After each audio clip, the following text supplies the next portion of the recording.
125 amendements, il y en a eu un d'adopté. Donc, c'était sur l'information des locataires quand il y a une fusion du parc HLM.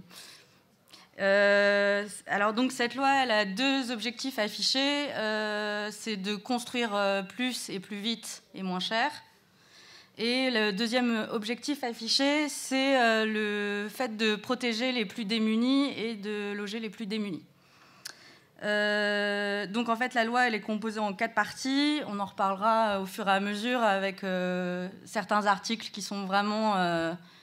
qui déconstruisent complètement le logement tel qu'on le conçoit aujourd'hui en France, par exemple. Enfin, notamment par rapport au logement social, mais on en reparlera tout à l'heure, où on passe vraiment d'une conception, pour l'instant, qui est encore généraliste en France, c'est-à-dire qu'on peut loger des gens sous plafond de ressources, et pas nécessairement que les plus démunis, mais aussi la classe moyenne. Et puis, on passe de ça à une conception résidualiste où on dit que le logement social et le logement public, c'est uniquement pour les plus démunis. Donc, la loi, elle est en 4 parties. Donc, c'est construire plus, mieux et moins cher. C'est l'évolution du secteur du logement social. C'est aussi ce qu'ils appellent la réponse aux besoins de chacun et favoriser la mixité sociale. Et il y a une dernière partie un peu fourre-tout sur l'amélioration du cadre de vie. Donc avec les centres-villes, la désertification des centres-villes et tout l'aspect numérique, justement, est dans cette partie-là aussi. Donc en fait, cette loi, elle fait suite, il faut bien la relier avec la loi de finances qui avait été votée en fin d'année dernière, puisqu'en fait, cette loi de finances, elle avait un fort impact, notamment sur le logement social. Vous savez que... la réduction des APL, ou en tout cas le fait que les APL soient payés directement par les bailleurs sociaux, avec la réduction du loyer. Donc ça a énormément d'impact. Et si juste aussi au niveau des députés qui s'en occupent, France Insoumise, qui sont plus spécialisés, du coup, enfin qui sont appropriés le sujet, donc c'est Bénédicte Taurine qui est la chef de file sur ce sujet-là à l'Assemblée nationale pour nous. Donc, je commence. Oui, je te laisse la parole. Donc, bonjour, merci pour l'invitation, même si je ne suis pas insoumis. Oui. Donc, l'idée, voilà, c'est de passer un peu en revue la loi. Alors, ce qui est intéressant, si vous voulez avoir, vous n'y connaissez pas forcément grand-chose, et vous voulez avoir une idée de ce qu'on appelle la crise du logement en France et quels sont les problèmes du logement en France. Alors vous pouvez acheter, je fais de la pub en même temps, c'est super. Je voulais pas dire ça, mais vous pouvez acheter un livre qui va sortir dans 2 ou 3 jours aux Presses universitaires de France, qui s'appelle Les crises du logement, que j'ai co-dirigé avec Jean-Claude Drian, mais là n'était pas mon point. Vous pouvez aussi lire, si vous n'avez pas le temps de lire le livre en question, l'exposé des motifs de la loi Elan, qui est très bien fait. Enfin, mes voisins me contrediront peut-être, mais il est très bien fait, il pose très bien le problème. C'est-à-dire qu'il dit, voilà, en France, il y a un problème de logement cher, il y a un problème de ce qu'on appelle la mobilité résidentielle, donc c'est-à-dire que les gens ont tendance à rester dans leur logement plutôt que à changer de logement. Il y a un problème de mobilité résidentielle entre les parcs, c'est-à-dire comment on fait pour passer du parc social au parc privé, c'est de plus en plus compliqué. Les ménages modestes ont de plus en plus de mal à accéder à la propriété. Il y a un problème aussi d'inégalité territoriale, etc., etc. Donc, l'exposé des motifs, c'est à peu près 12 pages, et il est très bien fait, il pose très bien les problèmes. Bon, le véritable souci, c'est que les 66 articles ou un peu plus du projet de loi répondent pas du tout aux problèmes qui sont posés dans l'exposé des motifs. Donc, je ne sais pas si c'est parce que ce n'est pas les mêmes personnes qui ont écrit l'exposé des motifs et les articles de loi, mais le fait est qu'il y a quand même une différence assez forte. Il y a en effet différentes parties. Il y a la partie « faut construire plus vite et moins cher », et globalement, il faut réussir à produire du logement moins cher. Pour ça, on revient sur un certain nombre, je pense qu'on y reviendra, sur un certain nombre de normes, notamment d'accessibilité pour les personnes en situation de handicap, etc., etc. Donc ça, c'est sur le logement neuf. Mais sauf qu'en fait, l'évolution des prix immobiliers en France, et notamment l'évolution des prix du neuf, c'est pas c'est pas le coût de la construction, si vous voulez. C'est le vrai problème du logement cher, c'est le prix du foncier. Et on le voit très bien quand on analyse les chiffres de la comptabilité nationale. C'est-à-dire que si vous regardez le patrimoine immobilier des ménages, on voit qu'il a explosé au début des années 2000. Et on voit qu'en réalité, ce qui a explosé dans le patrimoine immobilier des ménages, c'est la part du foncier, c'est-à-dire de la valorisation, de la localisation du bien dans le patrimoine immobilier. Ce n'est pas tellement les prix de la construction. J'ai fait un petit calcul. C'est une petite règle de 3 assez basique, mais c'est-à-dire si la part du foncier dans le patrimoine immobilier des ménages était restée la même que celle observée en gros entre le milieu des années 60 et la fin des années 90, en gros 20-25% du patrimoine immobilier des ménages. Donc si cette part était restée la même, donc s'il n'y avait pas eu cette bulle foncière à partir du début des années 2000, le patrimoine immobilier des ménages serait à peu près 1900 milliards inférieur à ce qu'il est aujourd'hui. 1900 milliards. Hein.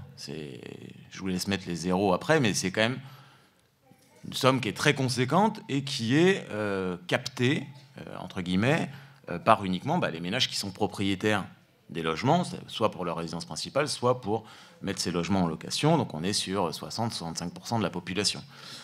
Donc il y a ce problème de captation foncière qui explique l'évolution des prix immobiliers, mais où il n'y a pas de solution qui est proposée dans le projet de loi Elan. Donc on s'attaque au coût de construction, mais on ne s'attaque pas à la valorisation du foncier. Il y a un deuxième constat qui est de dire le logement est cher, donc ce qu'il faut faire, c'est baisser les loyers. Le problème, c'est que les loyers chers, c'est les loyers du marché locatif privé, ce n'est pas les loyers du marché social. Or, ce que fait le gouvernement, c'est de décider, en effet, dans la loi de finances de l'automne dernier, de baisser les loyers dans le parc social, en disant c'est comme ça qu'on va faire baisser les prix. Bon, c'est quand même, ça interroge, quoi. De poser le constat qu'il y a du logement cher et de s'attaquer au logement le moins cher de tous les types de logements, ça pose quand même question.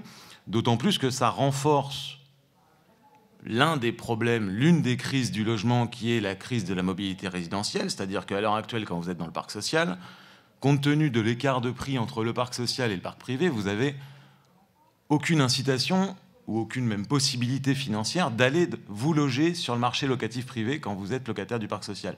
Parce que vous allez multiplier votre loyer par 2, en gros, voire plus.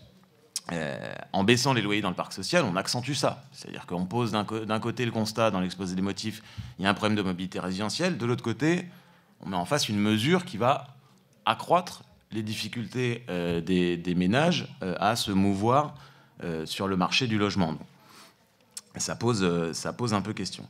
Sur le parc social en tant que tel, au milieu de la loi, alors c'est peut-être un hasard que ce soit perdu au milieu de la loi, ou alors il y avait une volonté d'essayer de cacher un peu ces mesures, mais il y a quelques articles qui concernent spécifiquement le marché locatif social et qui sont assez inquiétants parce qu'ils remettent en question le fonctionnement même, la philosophie même du marché locatif social. Donc ça a été dit, il y a une volonté affichée du gouvernement de réserver le parc locatif social aux ménages les plus modestes, en disant c'est pas normal qu'il y ait des ménages des classes moyennes dans le parc locatif social. Il faut que ces ménages libèrent la place et donc aillent ailleurs, soit sur le marché de l'accession, soit sur le marché locatif privé. Bon, une fois de plus, il y a une certaine forme de contradiction parce qu'il n'y a pas de mesures qui sont proposées pour mieux loger ces ménages sur le marché locatif privé. Donc on leur dit il faut bouger, mais on leur dit pas comment vous bougez. On leur dit juste, en gros, il y a un moment, on va regarder votre revenu, on va vous dire que vous n'avez rien à faire là, et puis on va vous demander d'aller dans le marché locatif privé où du coup vous allez exploser votre taux d'effort, c'est-à-dire la part de votre revenu que vous consacrez au logement. Donc, il y a cette contradiction-là. Il y a un problème aussi on veut promouvoir la mixité sociale, et sauf qu'en fait, il y a plein de quartiers où c'est le parc locatif social qui promeut la mixité sociale, parce qu'il y a des quartiers où il y a des quartiers où il n'y a que du logement social. Donc comment on fait dans ces quartiers-là? Si on met que des pauvres dans le logement social, c'est pas comme ça qu'on va faire de la mixité sociale. Et puis il y a de plus en plus d'agglomérations, comme Paris, par exemple, qui est une espèce de caricature, où les classes moyennes n'ont plus les moyens de se loger sur le marché locatif privé, parce qu'il est devenu trop cher. Et donc, s'il n'y a pas de parc social pour les accueillir, ce n'est pas exactement les mêmes logements sociaux que ceux pour les ménages les plus modestes, mais en tout cas, si on ne construit pas du logement abordable, subventionné, pour loger les classes moyennes, mais les classes moyennes vont tout simplement partir des centres-villes. Et là, une fois de plus, il n'y a pas de proposition de la part du gouvernement sur...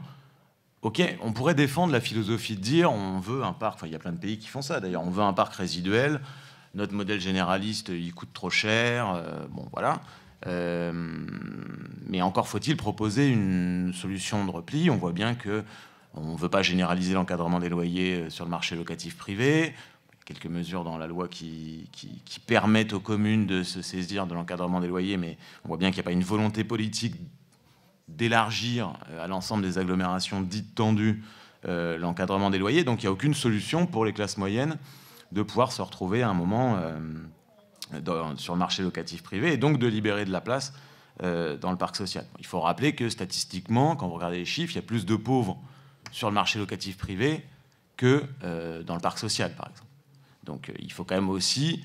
Comment on fait pour construire plus, mieux et moins cher en mettant moins de moyens, parce qu'on fait des économies très importantes sur le parc social, on y reviendra peut-être après. Il y a un effort très important qui est demandé aux bailleurs sociaux. Alors évidemment, il y a des bailleurs sociaux qui vont plutôt bien et qui pourraient faire des efforts en termes de gestion et de choses comme ça, mais de là à généraliser, à dire tous les bailleurs sociaux ont une manne financière qui leur permettrait en fait de subsister ou de continuer à investir avec moins d'aide publique, on voit bien que dans les zones tendues, c'est très compliqué de construire sans aide publique. C'est-à-dire que si vous ne subventionnez pas la construction de logements, à la fin, vous ne pouvez pas arriver avec du logement abordable.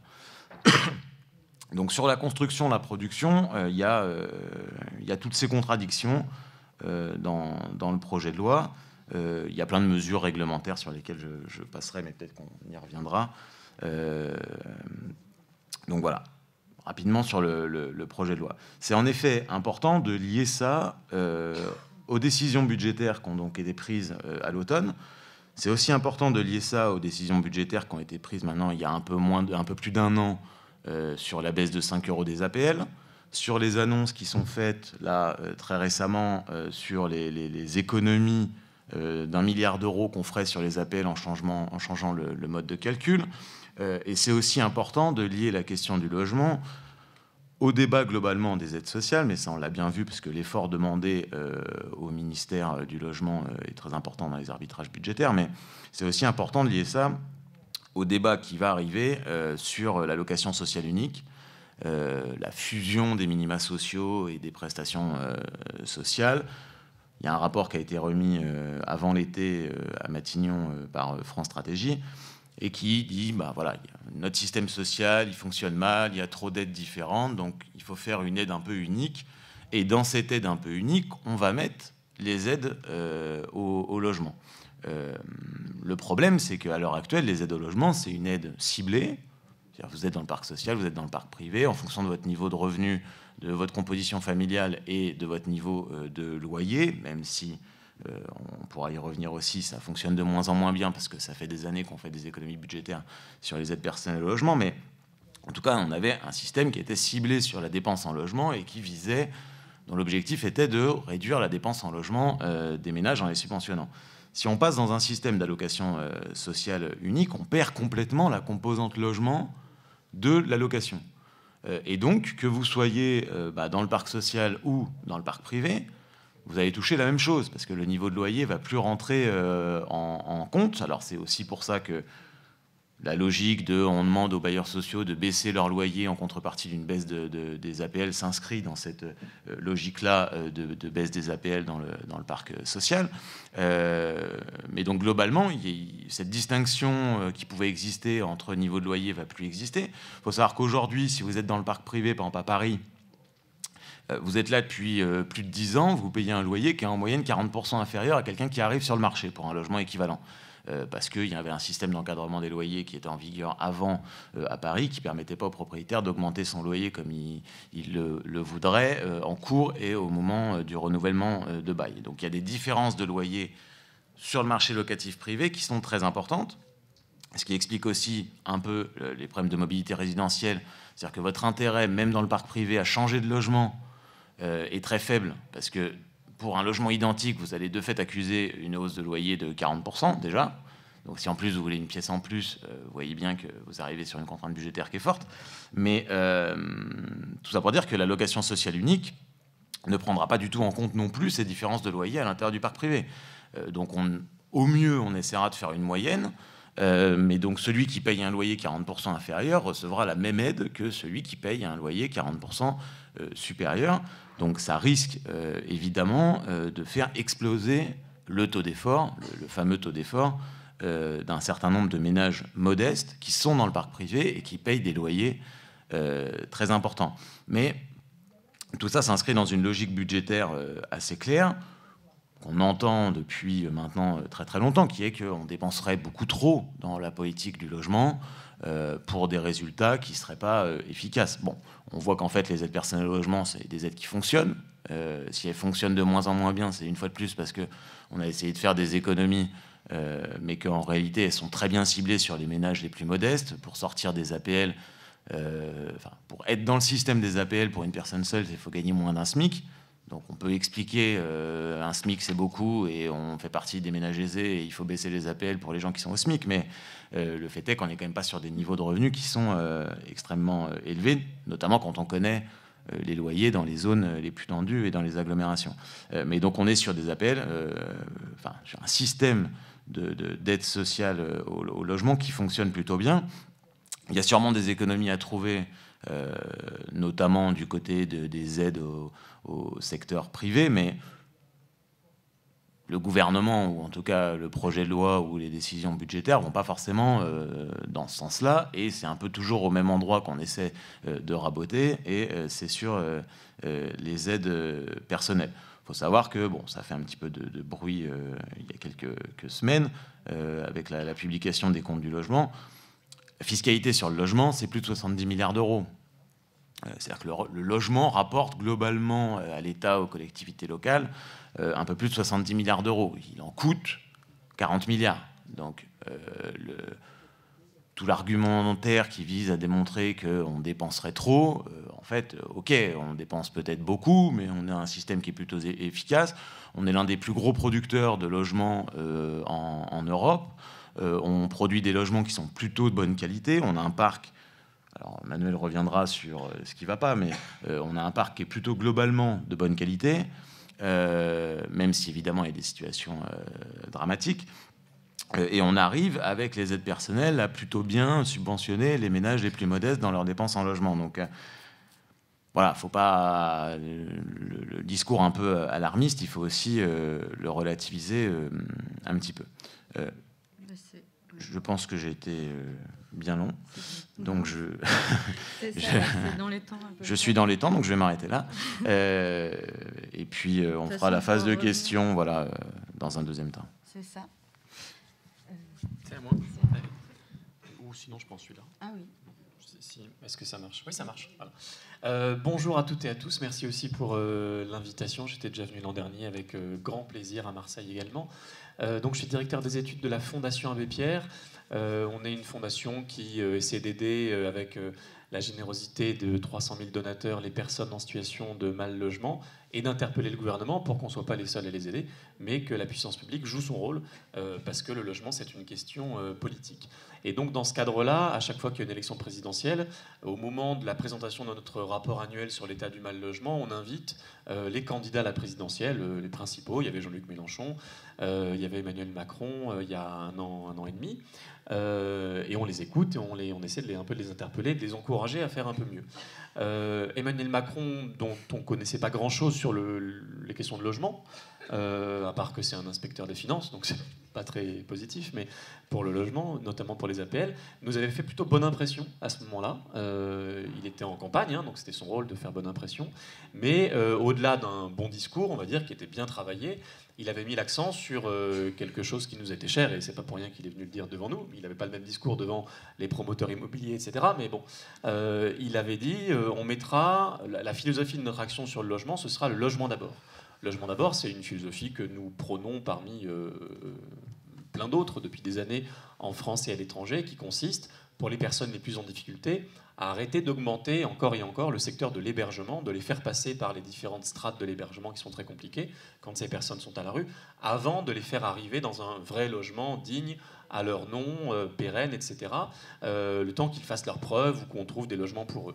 Et en fait, partout ça a été expérimenté, il est prouvé que quand on leur attribue un vrai logement pérenne tout de suite, sans condition, ça coûte moins cher à la puissance publique, et surtout c'est beaucoup mieux pour les personnes qui s'en sortent, parce qu'une fois qu'elles ont un logement, et c'est ça le propre du logement et pas de l'hébergement, quand on a un logement à soi, on peut se poser, on peut se soigner, on peut reprendre une formation, reprendre des soins, on peut revoir sa famille, etc. Toutes choses qui sont beaucoup plus difficiles à faire quand on est en hébergement et qu'on doit changer de semaine en semaine ou de mois en mois parfois, sans savoir où on sera dans 3 mois. Donc ça, c'était très bien. Et puis, au-delà de cette philosophie, il avait quand même décliné quelques propositions concrètes qu'il n'avait pas inventées, puisque c'était en partie les nôtres. Mais donc, c'était plutôt bon signe. Bon, après, c'est une campagne électorale, hein, on n'est pas plus naïf que vous. Mais enfin, il avait dit, on va faire 40 000 logements très sociaux par an, sur les à peu près 130 000 qui ont un agrément en France chaque année. Donc les PLAI, les logements très sociaux, et c'est vrai que c'est ça qui manque, parce que le logement social, et je suis tout à fait d'accord avec Pierre Madec, c'est très important, mais bien souvent, il est trop cher, surtout dans les logements sociaux neufs, pour les personnes qui sont au SMIC ou en dessous du SMIC. Donc mettre l'accent sur les PLAI, les logements très sociaux, c'était important. Même si 40 000, en fait, c'était pas très loin des 35 000 qui étaient produits chaque année. Donc ça n'engageait pas à grand-chose non plus. Mais enfin, ça allait dans le bon sens. Après, il avait mis l'accent aussi pour avoir... Non mais c'est très bien. Il avait mis l'accent aussi pour augmenter l'intermédiation locative.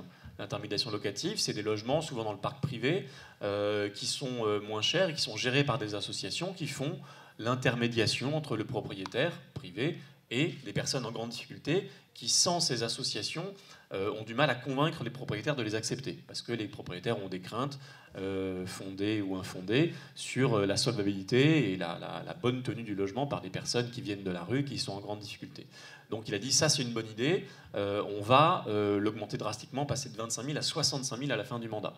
Et ça correspondait bien à ses idées à lui, parce que c'est un peu public-privé, vous voyez, c'est pas le... Voilà, donc c'est un peu à la mode, on va dire, dans ceux qui veulent faire des expérimentations, des innovations sociales dans le monde du logement. Bon, mais nous, c'est quelque chose que l'on promeut depuis des années, donc c'était très bien. Également, il a proposé de faire 10 000 places en pension de famille. Pension de famille, c'est pour les personnes qui ont du mal à habiter toutes seules dans un logement standard, mais qui pour autant ont besoin d'avoir un vrai logement et pas un hébergement. Et donc une pension de famille, c'est un espace entre le privé et le collectif où vous avez votre studio, mais vous vivez avec d'autres personnes, où il y a des travailleurs sociaux qui sont là, on peut se faire à manger ensemble, etc. Donc pour les personnes qui sont vraiment cassées par la rue ou qui ont des troubles psychiatriques, ça permet de ne pas être toute seule et en même temps de ne pas stagner dans l'hébergement. Donc ça c'est très bien, c'est quelque chose qu'on promeut aussi, donc parfait. Et puis il a également proposé dans les attributions de logements sociaux pour qu'ils aillent davantage aux personnes en difficulté, parce que vous parliez de la distinction entre le modèle généraliste, qui était un peu le modèle français habituel, et le modèle résiduel où c'est réservé aux personnes en difficulté. Aujourd'hui, nous, ce qu'on critique dans le modèle social français du logement social, c'est qu'il ne donne pas assez de place aux personnes les plus en difficulté. Il y a une paupérisation du parc social, c'est indéniable depuis des décennies, mais il n'empêche que ceux qui sont vraiment tout en bas de l'échelle ont plus de mal que les autres à accéder au logement social. Je pense aux gens qui sont aux minima sociaux, par exemple, ou encore plus les gens qui sortent de la rue, parce qu'il y a un stigmate qui les affecte très fortement pour les bailleurs privés comme pour les bailleurs sociaux. Et donc, quelqu'un qui sort de la rue, c'est quelqu'un qui aura du mal à payer son loyer, surtout si les loyers sont de plus en plus élevés, même dans le parc social, et qui peut-être va mal se comporter dans son logement. Et donc, pour pallier à ça, Macron a proposé de flécher davantage vers les personnes en difficulté au travers d'un système plus transparent qu'on appelle la cotation, ou le scoring en anglais, qui permet, en fonction de votre situation objective, d'avoir un nombre de points. Et celui qui a le plus grand nombre de points, eh ben, il a le logement social avant les autres. Et donc ça permet, en tout cas en théorie, après tout dépend de l'application et des critères et de la grille de cotation, ça permettrait de donner l'avantage aux personnes les plus en difficulté, des femmes victimes de violences, des personnes à la rue, familles monoparentales qui vivent chez des marchands de sommeil, etc. etc. Donc il y avait quand même tout un ensemble qui était intéressant. Et puis, comme on connaît aussi les plans qui sont édictés par l'État et qui ne sont jamais appliqués, très vite, après son élection, le ministère du Logement a proposé que les communes, les territoires, départements, intercommunalités qui sont intéressés pour mettre en œuvre le logement d'abord de manière accélérée puissent le faire avec un appel à manifestation d'intérêt. Et un peu à notre surprise, il y a eu beaucoup de territoires, la plupart des grandes métropoles, à part Marseille d'ailleurs et Paris, qui ont candidaté pour dire nous on s'engage là-dessus. Et c'était pas gagné parce que loger les SDF, c'est pas très bankable au niveau politique. Voilà, on gagne pas une élection parce qu'on a logé des SDF en général. Parfois on la gagne parce qu'on les a fait partir, mais pour les loger, c'est pas forcément très populaire. Et en fait, on s'aperçoit que parce que le monde associatif a évolué, parce que le monde intellectuel est aussi, le monde politique, en tout cas localement, comprend que ça devient une solution aux problèmes qui sont des problèmes d'injustice, mais aussi des problèmes de vie ensemble en ville, d'avoir autant de personnes qui dorment dehors, par exemple. Ça fait plaisir à personne. En premier lieu, évidemment, aux personnes qui dorment dehors, mais aux citoyens en général, soit d'un point de vue égoïste, parce que ça gâche le paysage, ça gâche la zone de chalandise, ou d'un point de vue humain, parce que c'est hyper dur à vivre de passer devant des gens à la rue. Bon, en tout cas, d'un point de vue général, en fait, on comprend qu'il y a un intérêt politique à trouver des solutions. Donc, la solution du logement d'abord, c'est une bonne solution. Bon, donc on partait plutôt sur finalement des bonnes bases. Mais on peut le dire aujourd'hui, un an après, ces bonnes bases, qui étaient assez minimes, hein, on parlait de petites promesses qui n'engageaient pas beaucoup d'argent. Ces promesses se heurtent en fait à une politique du logement plus générale qui va à l'inverse de cette philosophie du logement d'abord. Et une politique plus générale du gouvernement qui va aussi à l'inverse de ça, hein, du point de vue du marché du travail, etc., et de la redistribution des richesses. Pourquoi ça va à l'inverse? Alors il y a pas mal de choses qui ont déjà été dites, mais la première, c'est que nous, on pense que le logement d'abord, une bonne politique du logement d'abord, et partout où ça a marché, par exemple en Finlande, c'est que c'est pas une politique qui se limite au sans-domicile. C'est une politique générale qui va aider les personnes en difficulté ou les personnes modestes en général à accéder à des logements à des niveaux de loyer ou à des prix abordables.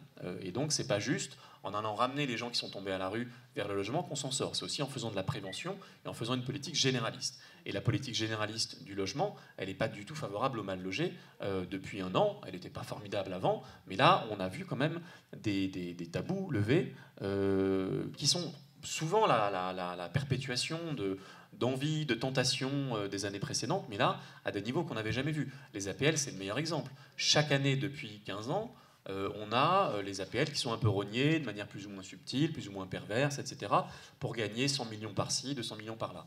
Là, ce qui a été voté avec la loi de finances 2018, et qui va s'échelonner dans le temps jusqu'à 2020 en année pleine, c'est plus de 3 milliards d'économies sur les APL.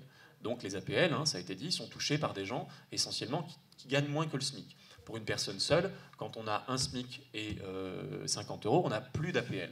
Donc c'est que des personnes modestes, pas que des personnes exclues, que des personnes modestes, donc qui ont vraiment des bas revenus. Donc leur prendre 3 milliards d'euros, après le gouvernement habille ça en disant oui, mais ce sera compensé de certaine manière, ce sera payé par les bailleurs sociaux, je ne sais quoi. Il n'empêche que c'est quand même destiné, et c'est des quasi-minima sociaux en fait, les APL, c'est destiné aux personnes en difficulté. Et quand on leur prend 3 milliards sur les 18 milliards que représentent les APL, c'est une grosse entaille dans le contrat social pour ces personnes en difficulté. Et là, donc ça a pris plusieurs formes. Hein. La baisse de 5 euros qui était la plus simple à comprendre et la plus spectaculaire. La non-indexation des APL en fonction de l'inflation, qui représente à peu près les mêmes montants. La suppression de l'APL pour les accédants à la propriété, alors que c'était une manière d'inciter à la propriété intelligente, pas idéologique, et qui surtout bénéficiait aux personnes en difficulté, en tout cas aux ménages modestes, parce que quand on accède à la propriété, on n'est pas en difficulté, mais en tout cas, c'était sous plafond de ressources assez strict, et donc ça n'allait pas créer des effets d'aubaine, en tout cas pas trop, contrairement à ce qu'on peut connaître avec le PTZ ou d'autres produits qui créent beaucoup d'effets d'aubaine et peuvent profiter à des ménages qui ont des revenus corrects. Voilà. Alors que les APL, c'est beaucoup mieux ciblé. La suppression de ces APL pour les accédants à la propriété, ça va aussi empêcher pas mal d'opérations de sortie de taudis, parce qu'il y a beaucoup de travaux pour les propriétaires occupants qui sont financés grâce à ces APL, et là il y a plein de projets qui tombent à l'eau à cause de ça. Le plus gras, je veux dire, dans les coupes dans les APL, c'est celles qui ont touché en fait les bailleurs sociaux. Parce que ça a été dit, il y a 1,5 milliard, ce qu'on appelle la réduction de loyer de solidarité. Donc ce sont des baisses de loyer imposées aux bailleurs sociaux. Donc c'est à hauteur de 800 millions d'euros cette année et l'an prochain, et 1,5 milliard à partir de 2020. Donc ça, c'est des baisses d'APL. Donc on pourrait penser que c'est les habitants qui vont les subir. En fait, c'est les bailleurs sociaux qui vont les subir entièrement, parce qu'on leur impose, pour les mêmes ménages qui touchaient les APL, des baisses de loyer équivalentes. Donc 1,5 milliard en moins pour les bailleurs sociaux, c'est très grave. Vraiment, c'est très grave, parce qu'on touche là un des outils les plus efficaces en France pour lutter contre la crise du logement. Il n'est pas parfait, la preuve, c'est qu'on a quand même une crise du logement importante avec 4 millions de personnes mal logées.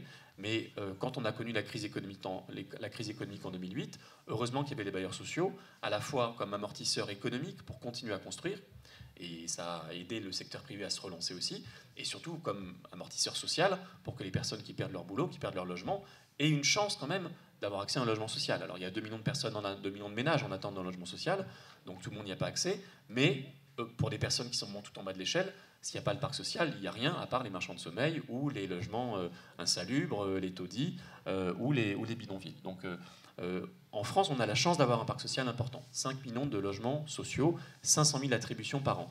En fragilisant ce parc social, en lui ponctionnant comme ça 1,5 milliard de manière totalement arbitraire, indifférenciée, pareil pour tous les bailleurs sociaux, riches ou pauvres, ça peut avoir des conséquences très graves. Première conséquence, c'est n'importe quel acteur économique, et encore plus un acteur économique qui ne fait pas de profit, qui ne verse pas de dividendes, c'est un secteur à but non lucratif, ou en tout cas à lucrativité très limitée, comme le monde HLM, quand il a moins d'argent, quand il a moins d'autofinancement, et ça représente les 2/3 de son autofinancement, les bailleurs sociaux vont investir moins d'une manière ou d'une autre, il n'y a pas de mystère.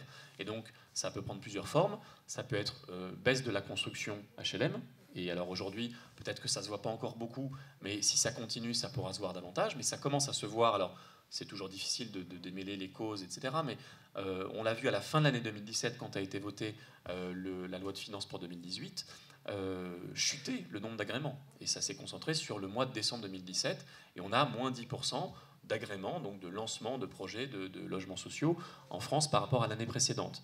Et on était à 130 000 logements sociaux agréés, donc lancés. En tout cas, le projet a été lancé en 2016, alors que l'objectif, c'est 150 000, d'après la plupart des observateurs. Et là, on est repassé à 120 000. Et cette baisse, elle s'est concentrée uniquement sur les logements très sociaux et les logements sociaux. Les logements pas vraiment sociaux, ce qu'on appelle les PLS, n'ont pas été touchés du tout. Donc, quand vous disiez qu'il y a peut-être un risque d'avoir une résidualisation du parc social, donc un parc social plus limité, réservé aux plus pauvres, en fait, c'est plus grave que ça. C'est qu'on va vers un parc social qui se développe moins, mais rien ne dit qu'il sera réservé aux plus pauvres. Si seulement il était réservé aux plus pauvres, au moins les plus pauvres auraient cette solution. Mais ce n'est pas le cas. Les PLS ne sont pas du tout réservés aux plus pauvres. C'est à peu près un tiers ou 25% des logements sociaux qui sont réservés aux classes moyennes, voire aux classes moyennes supérieures. Vous pouvez gagner 3 000 € par mois et aller dans un PLS. Donc là, on n'est pas du tout, ou 4, ça dépend de la situation de famille, donc on n'est pas du tout sur des ménages pauvres. Ça peut être des gens qui sont contents d'avoir un logement social et pour qui il serait plus difficile d'avoir accès au logement privé dans les grandes villes tendues, mais on n'est pas du tout sur les plus pauvres.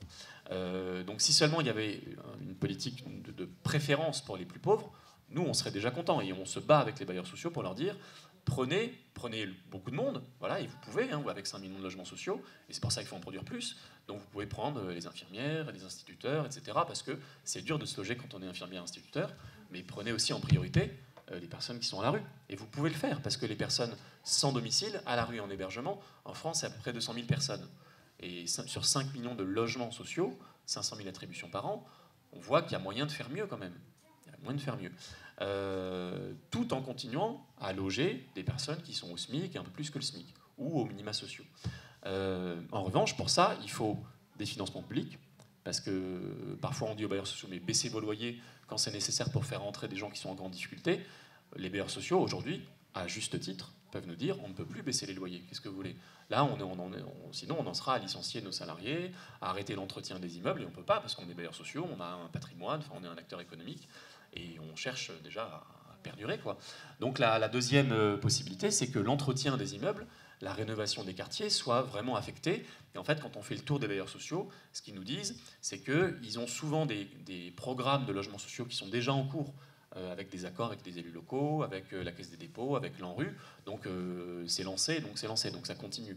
En revanche, pour faire des économies tout de suite, et il doit faire des économies tout de suite, reporter de 2 ans ou ad vitam aeternam la rénovation de tel ensemble immobilier qui était dégradé, ou faire des rénovations un peu cosmétiques qui coûteront moins cher, c'est ça qu'ils vont faire. C'est ça qu'ils vont faire là, qu'ils sont en train de faire. Et souvent, dès 2017, ils ont revu leur budget pour 2018 pour ajuster à leurs moyens, tout simplement. Le gouvernement a dit, pour trouver 1,5 milliard, c'est facile, c'est 10% de leurs frais de gestion, de leurs dépenses. Donc ils ont qu'à baisser 10% les frais de gestion. Bon, mais ça c'est purement théorique, ça n'existe pas dans la vraie vie. Parce que les frais de gestion des bailleurs sociaux, certes, il y a des petits fours, il y a quelques réceptions, etc. Ils pourraient rogner un peu là-dessus, bon, mais c'est purement cosmétique, ça. Ce qui coûte cher pour un bailleur social, c'est de payer les gardiens, payer les travaux, et ça, on ne peut pas baisser les rémunérations des gardiens, ça n'a aucun sens. Donc, ils vont baisser leur mission sociale, et c'est assez évident. Autre point encore plus négatif, je dirais, comme conséquence de la RLS, de cette ponction sur les bailleurs sociaux, c'est de revoir leur mode de financement. Aujourd'hui, le mode de financement, il existe depuis à peu près 100 ans en France et il marche bien. C'est l'épargne populaire avec les livrets A qui est transformé par la Caisse des dépôts en prêt à long terme pour les bailleurs sociaux qu'ils remboursent, rubis sur l'ongle, garanti par les collectivités. Et donc, ça fait une utilité sociale évidente, ça crée des logements sociaux, ça aménage la ville, etc. Maintenant qu'il y a moins ça, il y a moins ces aides à la pierre et ces aides à la personne qui complètent ce modèle économique, le gouvernement dit vous n'avez qu'à vendre 40 000 logements sociaux par an. Alors qu'aujourd'hui, on en a 8 000 logements sociaux vendus par an. Donc c'est un quintuplement, donc c'est vraiment un changement. Et alors, est-ce que c'est pas possible? Jusqu'ici, ça faisait 10 ans que les gouvernements successifs, en tout cas le gouvernement Sarkozy, disaient vous avez qu'à vendre 40 000 logements sociaux par an. Ça n'a pas marché parce que déjà les bailleurs sociaux n'étaient pas très motivés, et puis les locataires étaient à la fois pas motivés et à la fois pas assez riches pour acheter. Voilà. Donc ça ne se faisait pas. Heureusement d'ailleurs, parce qu'on avait besoin de logements locatifs sociaux. Aujourd'hui, le risque, c'est que ça se fasse pour 2 raisons. C'est que d'une part, les bailleurs sociaux sont pris à la gorge. Donc quand on n'a plus d'argent, quand on n'a plus de rentrée, on essaie de trouver là où on peut. Et vendre, c'est une rentrée fiscale, enfin c'est une rentrée budgétaire. Et il y a beaucoup de bailleurs sociaux, notamment dans le monde des bailleurs sociaux privés, les ESH, qui sont tout à fait partants pour vendre du logement social, hein, qui vont dedans à fond. Voilà, il n'y a pas de souci.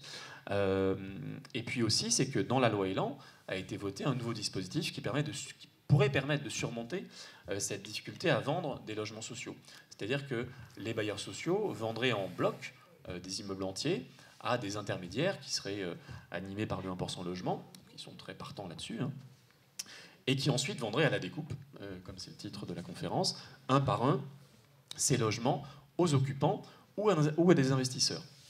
Pour l'instant, c'est encore un peu encadré, mais on voit bien dans le projet de loi Elan, avec toutes les discussions qu'il y a eu, que cet encadrement de ces ventes à des investisseurs privés, ils sont en train de s'effilocher. Si ce n'est pas dans ce projet de loi, ce sera dans les suivants. Ça va très vite parce qu'il y a un lobby interne au monde HLM pour ça.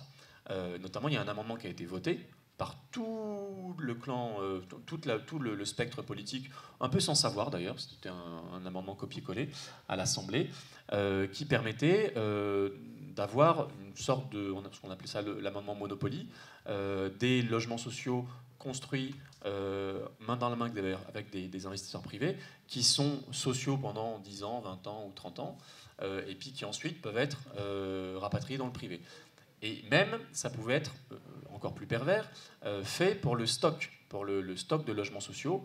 Un bailleur social s'engage à vendre la nue propriété, c'est la propriété, à des investisseurs privés, mais il garde l'usufruit, et donc l'usage social, pendant 10 ans, 20 ans, 30 ans, sans durée précise.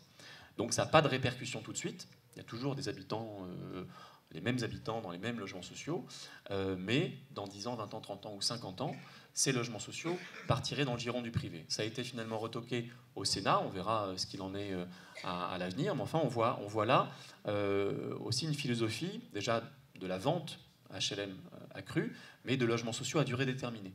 Un peu comme ça se fait en Allemagne, où on se dit que ça coûte moins cher évidemment d'avoir des logements sociaux, de construire des logements sociaux pour 20 ans, qui ensuite peuvent être vendus, que pour 100 ans ou 150 ans. Sauf qu'ils ont une vocation sociale pour cette durée limitée.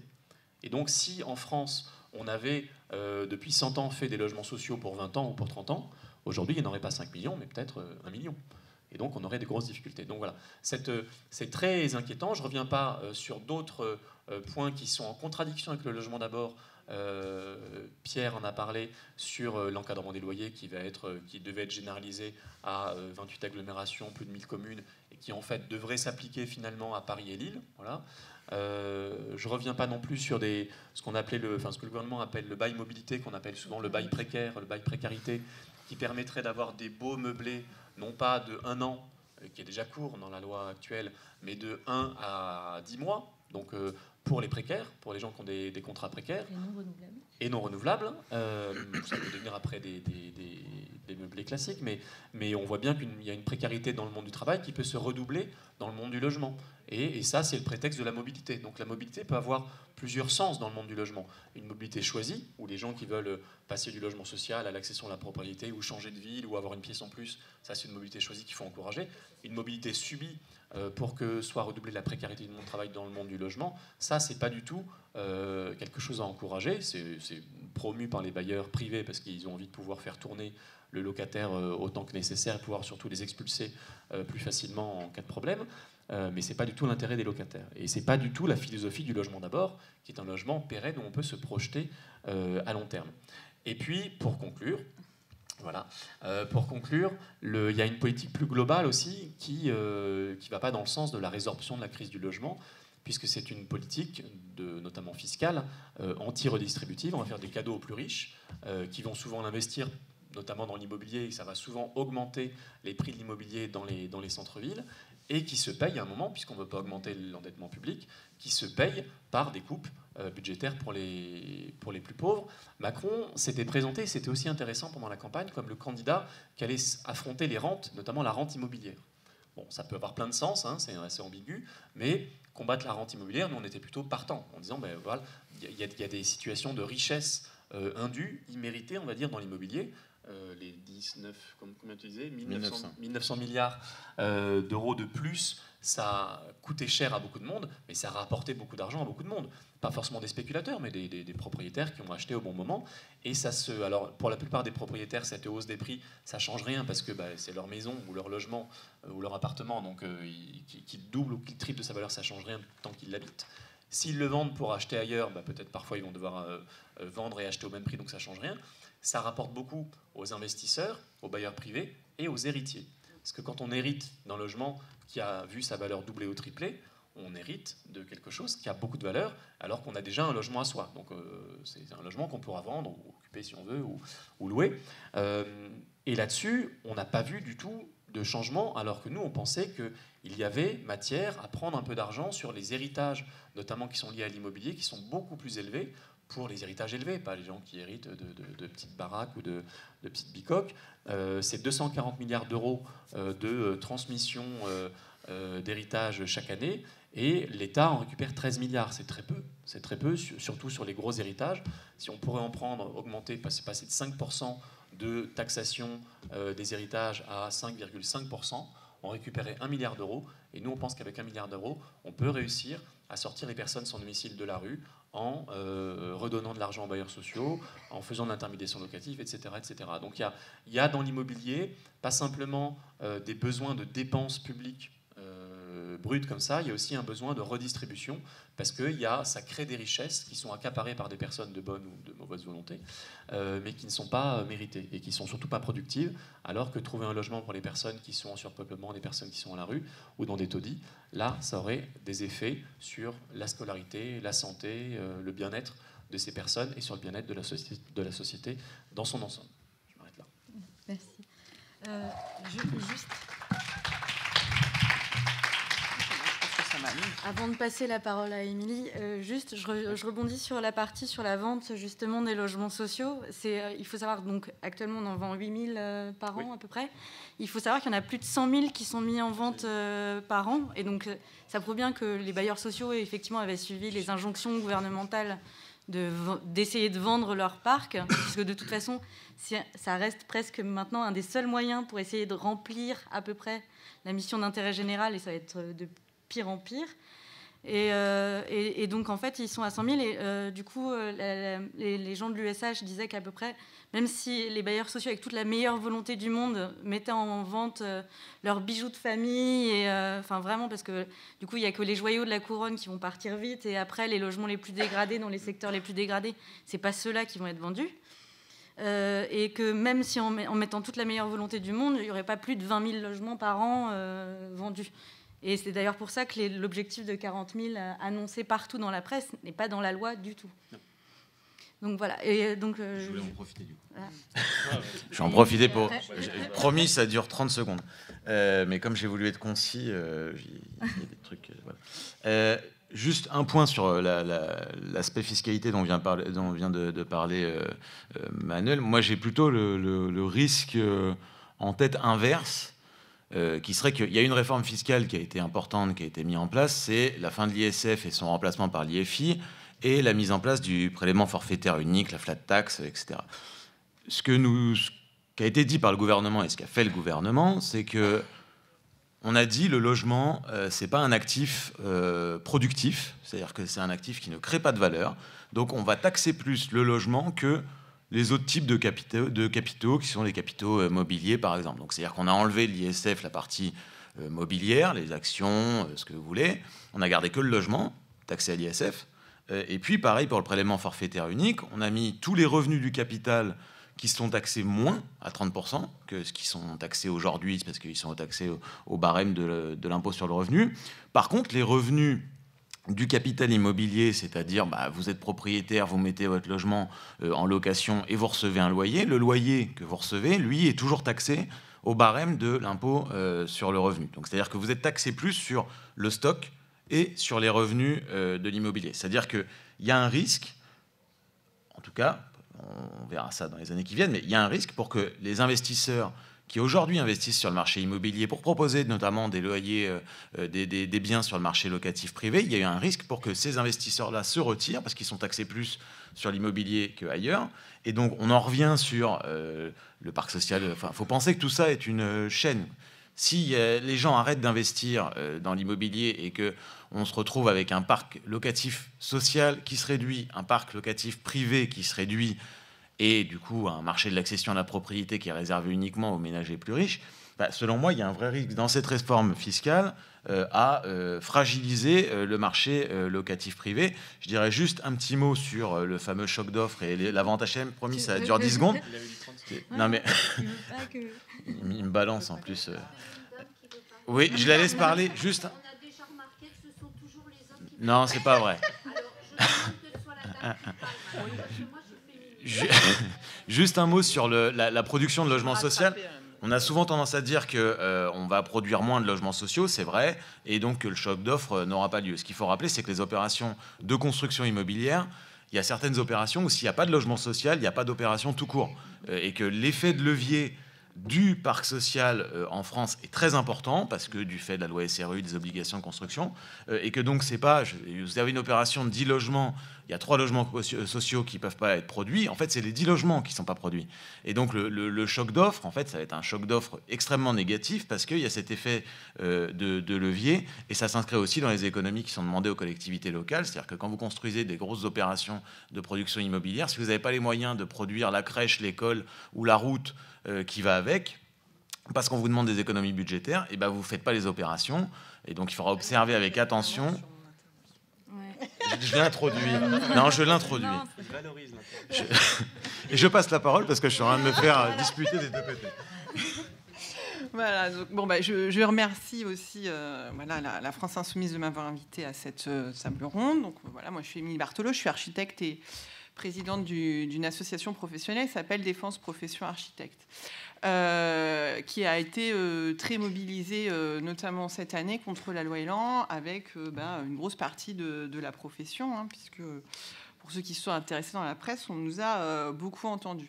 Moi, je ne vous parlerai pas beaucoup de nos préoccupations propres, parce que je pense que, sauf s'il y a des gens que ça intéresse, on pourra en discuter, mais je vais plutôt parler en général de la loi Elan. Et je vais commencer par une petite provocation. Moi, personnellement, l'APL, je pense qu'on pourrait s'en passer. Parce que, figurez-vous qu'il fut un temps que les moins de 20 ans ne peuvent pas connaître, où il n'y avait pas l'APL. Avant 1977, il y avait un truc, ça s'appelait l'aide à la pierre. C'est-à-dire que l'État subventionnait totalement la construction de logements sociaux. Ça a permis de produire énormément de logements et puis de produire des logements à loyer modéré. Parce que le modèle, justement, généraliste du logement social, c'était de permettre de produire du logement qui pourrait loger une grande majorité de Français. Et puis en 1977, Raymond Barre trouve que c'est injuste. C'est injuste pour les propriétaires privés, c'est injuste pour les gens qui sont dans le locatif privé, et donc il décide de supprimer une grande part de l'aide à la pierre pour le transformer à l'aide à la personne. C'est-à-dire que je ne vais pas subventionner la construction de logements, je vais subventionner la personne qui va pouvoir payer un loyer plus important et qui va du coup aider le bailleur social à construire des logements via un loyer plus important. Et donc là, on voit que dès 1977, le ver est dans le fruit, en fait. Et qu'à partir de là, tous les gouvernements, quelle que soit leur couleur politique, se sont échinés à fragiliser le modèle du logement social par tout un tas de réformes. Alors, je ne vous parle pas, évidemment, des incitations, enfin, les arnaques, Pinel, Robien, Borloo, machin. On n'est pas là pour parler de ça, mais enfin, on pourra en faire une conférence. Qui sont aussi, en fait, des arnaques valorisées par un peu l'APL, enfin, parfois. Je suis pas, si je dis des bêtises, vous m'arrêtez, parce que je ne suis pas très technique. Et donc voilà, il y a eu tout un tas de... Un plan global, l'État ne veut pas s'occuper de politique publique du logement, et ça fait 40 ans qu'il y travaille. Et là arrive notre cher Emmanuel Macron. Alors lui, il ne fait pas dans la dentelle, il explose tout d'un coup. Donc il commence par la loi de finances avec... Parce que maintenant que l'APL est là, elle est là. Et elle est indispensable pour les ménages. Donc on ne va pas dire, quand j'ai fait ma provocation, c'était une vraie provocation. Ça. Non, l'APL est là, elle est là. Voilà. Donc, et surtout, c'est pas... il supprimerait l'APL Manu Militari pour faire un investissement public massif en remettant une aide à la pierre. Moi, je vote tout de suite. Je dis OK, on y va. Mais en l'occurrence, c'est pas ça qu'il fait. C'est tout le contraire. Donc, en réformant l'APL, il baisse encore plus l'APL et il empêche les bailleurs sociaux. En tout cas, il les grève d'une part conséquente de leur budget. Ça a eu un effet, en tout cas pour ma profession et pour mon secteur professionnel immédiat. Ça a été un arrêt immédiat de nombre de chantiers de rénovation et de construction. C'est-à-dire qu'en octobre 2017, il y a principalement de petits bailleurs qui ont arrêté, qui ont stoppé les commandes, qui ont arrêté les chantiers en se disant « Nous, on n'a plus de sécurité par rapport à nos budgets, on stoppe ». Et ça a été immédiat. Moi, je me souviens d'avoir vu des entreprises sur les chantiers paniquer parce qu'ils travaillaient avec des bailleurs sociaux locaux qui avaient mis des chantiers en stand-by. Donc ça a eu un effet quand même assez particulier. Voilà. Même chez les gros. Même chez les gros, voilà. Qui, soi-disant, avaient des tapis d'or cachés dans des coffres, voilà, dans lesquels ils allaient nager tous les soirs. Et voilà. Donc ça, c'est la première pierre du plan machiavélique. Et ensuite, il pose la deuxième pierre du plan machiavélique avec la loi Elan. Où là, c'est très clair. C'est une réforme dont Margaret Thatcher n'aurait pas eu honte de proposer, d'ailleurs elle l'a fait, qui démantèle totalement le modèle du logement HLM, parce que moi j'aime pas le logement social comme terme, je préfère HLM, parce qu'on n'a pas tellement détaillé en fait les mesures sur le démantèlement, et je pense que c'est quand même important d'y revenir. En gros, ils font le coup qu'ils font un peu partout, c'est-à-dire qu'on les force de se regrouper pour se grossir, parce qu'ils sont trop petits, ils seraient trop nombreux, pas efficients, donc du coup, c'est vrai, quand on est petit, on n'est pas efficace, ça c'est bien connu. Donc on se regroupe par paquet de 15 000 logements. Ensuite, une fois qu'on les a regroupés, on les explose, c'est-à-dire qu'on leur permet de créer des filiales, puisque comme ils n'ont plus de sous publics, il faut bien quand même qu'ils puissent aller chercher de l'argent ailleurs. Donc l'argent, il va falloir qu'ils se trouvent eux-mêmes leurs ressources. Donc ils vont pouvoir créer des filiales, elles, pour le coup, à but lucratif.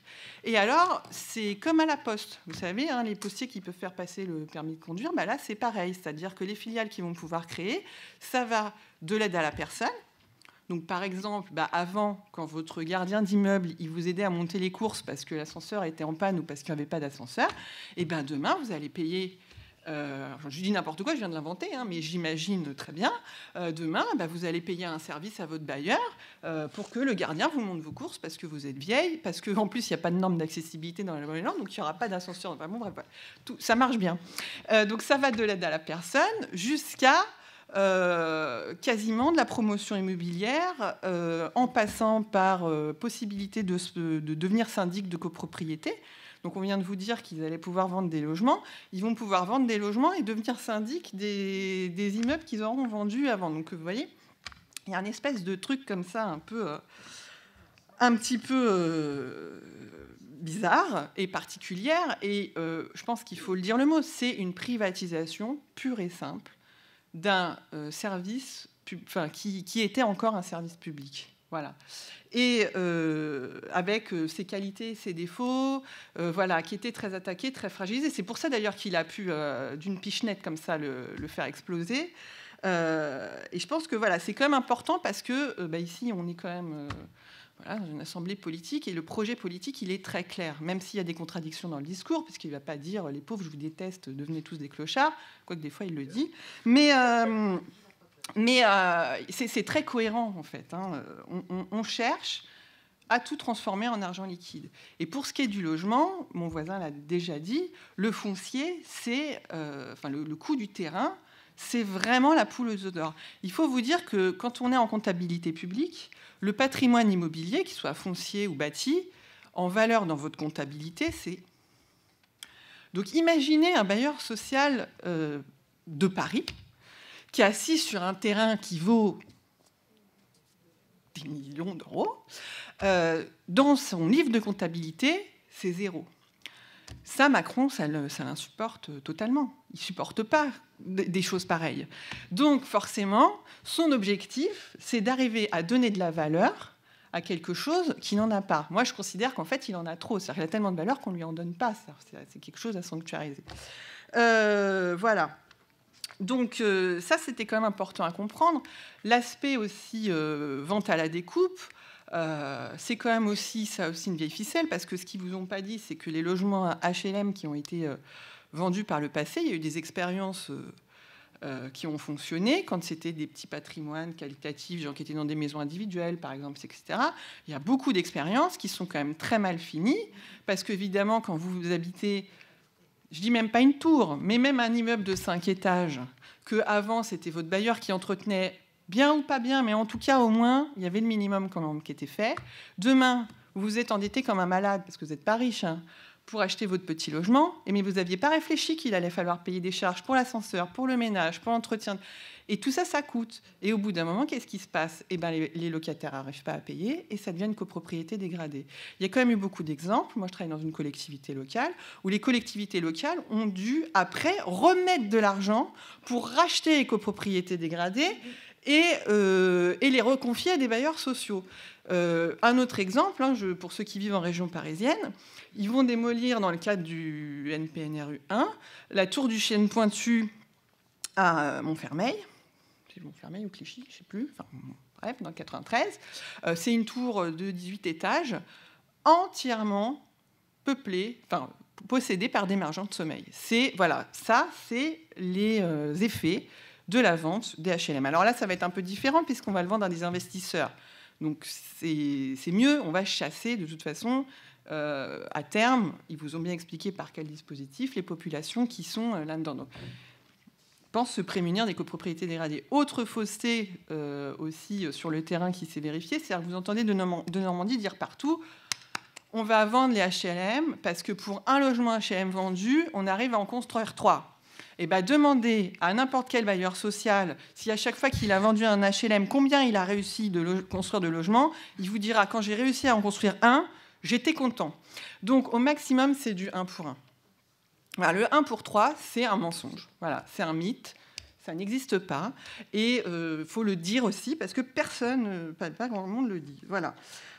Autre effet quand même dévastateur de la loi Elan, il y a l'aspect sur le logement social, ça va un petit peu avec, c'est-à-dire qu'il déshabille complètement les collectivités locales et particulièrement les communes de leur pouvoir.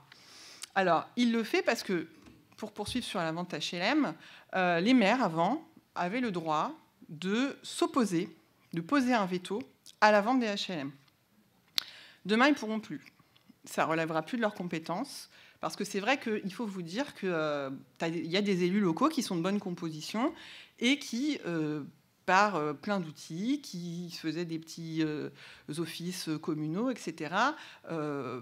Paris, hein, c'est gros offices, voilà, qui en tout cas menaient des politiques de l'habitat locales qui pouvaient être, qui permettaient de garder des populations, une mixité des populations sur leur territoire. Moi, je vis dans une ville de la proche couronne parisienne avec 40% de logements sociaux. C'est une ville de 32 000 habitants avec un office, enfin c'est une SEM maintenant, communale. Elle va être amenée à fusionner et la ville va avoir des difficultés elle n'aura plus le pouvoir et la maîtrise, en tout cas, sur sa politique de l'habitat local.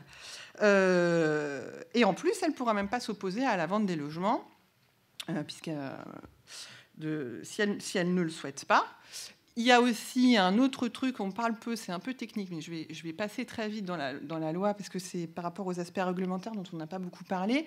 Il y a aussi une énormité qui concerne beaucoup les architectes, mais qui va vous concerner quand vous vous rendrez compte, c'est qu'ils instituent, ils créent ce qu'on appelle les grandes opérations d'urbanisme. Donc, ça s'appelle des GOU. Donc, c'est des zones, je vais résumer très vite, hein. C'est des zones très grandes, parce que c'est grande. Donc souvent sur plusieurs communes, enfin on ne sait pas trop d'ailleurs, qui vont être un peu sanctuarisées, dans lesquelles on pourra urbaniser un peu comme on voudra. Donc si on est sur plusieurs terrains, donc, alors je vais prendre dans l'ordre, c'est l'intercommunalité ou la métropole qui sera compétente pour une GOU. Donc les maires, sur des territoires sur lesquels vont venir s'implanter les GOU, n'auront qu'une voix consultative. Donc ils pourront dire « ça ne me plaît pas ». Et on pourra leur dire « tant mieux pour toi, on l'a fait quand même ». Ces grandes opérations d'urbanisme, on va inviter largement le privé. Enfin, on ne va pas inviter, hein, c'est prévu. Voilà, le privé pourra prendre l'initiative de la création de ces GOU. Donc on en arrive quand même carrément à une privatisation de vos villes. Hein. C'est quand même inédit. Et ça se couple avec la loi dite de confiance. Il sera possible dans les GOU de déroger à quasiment toutes les règles.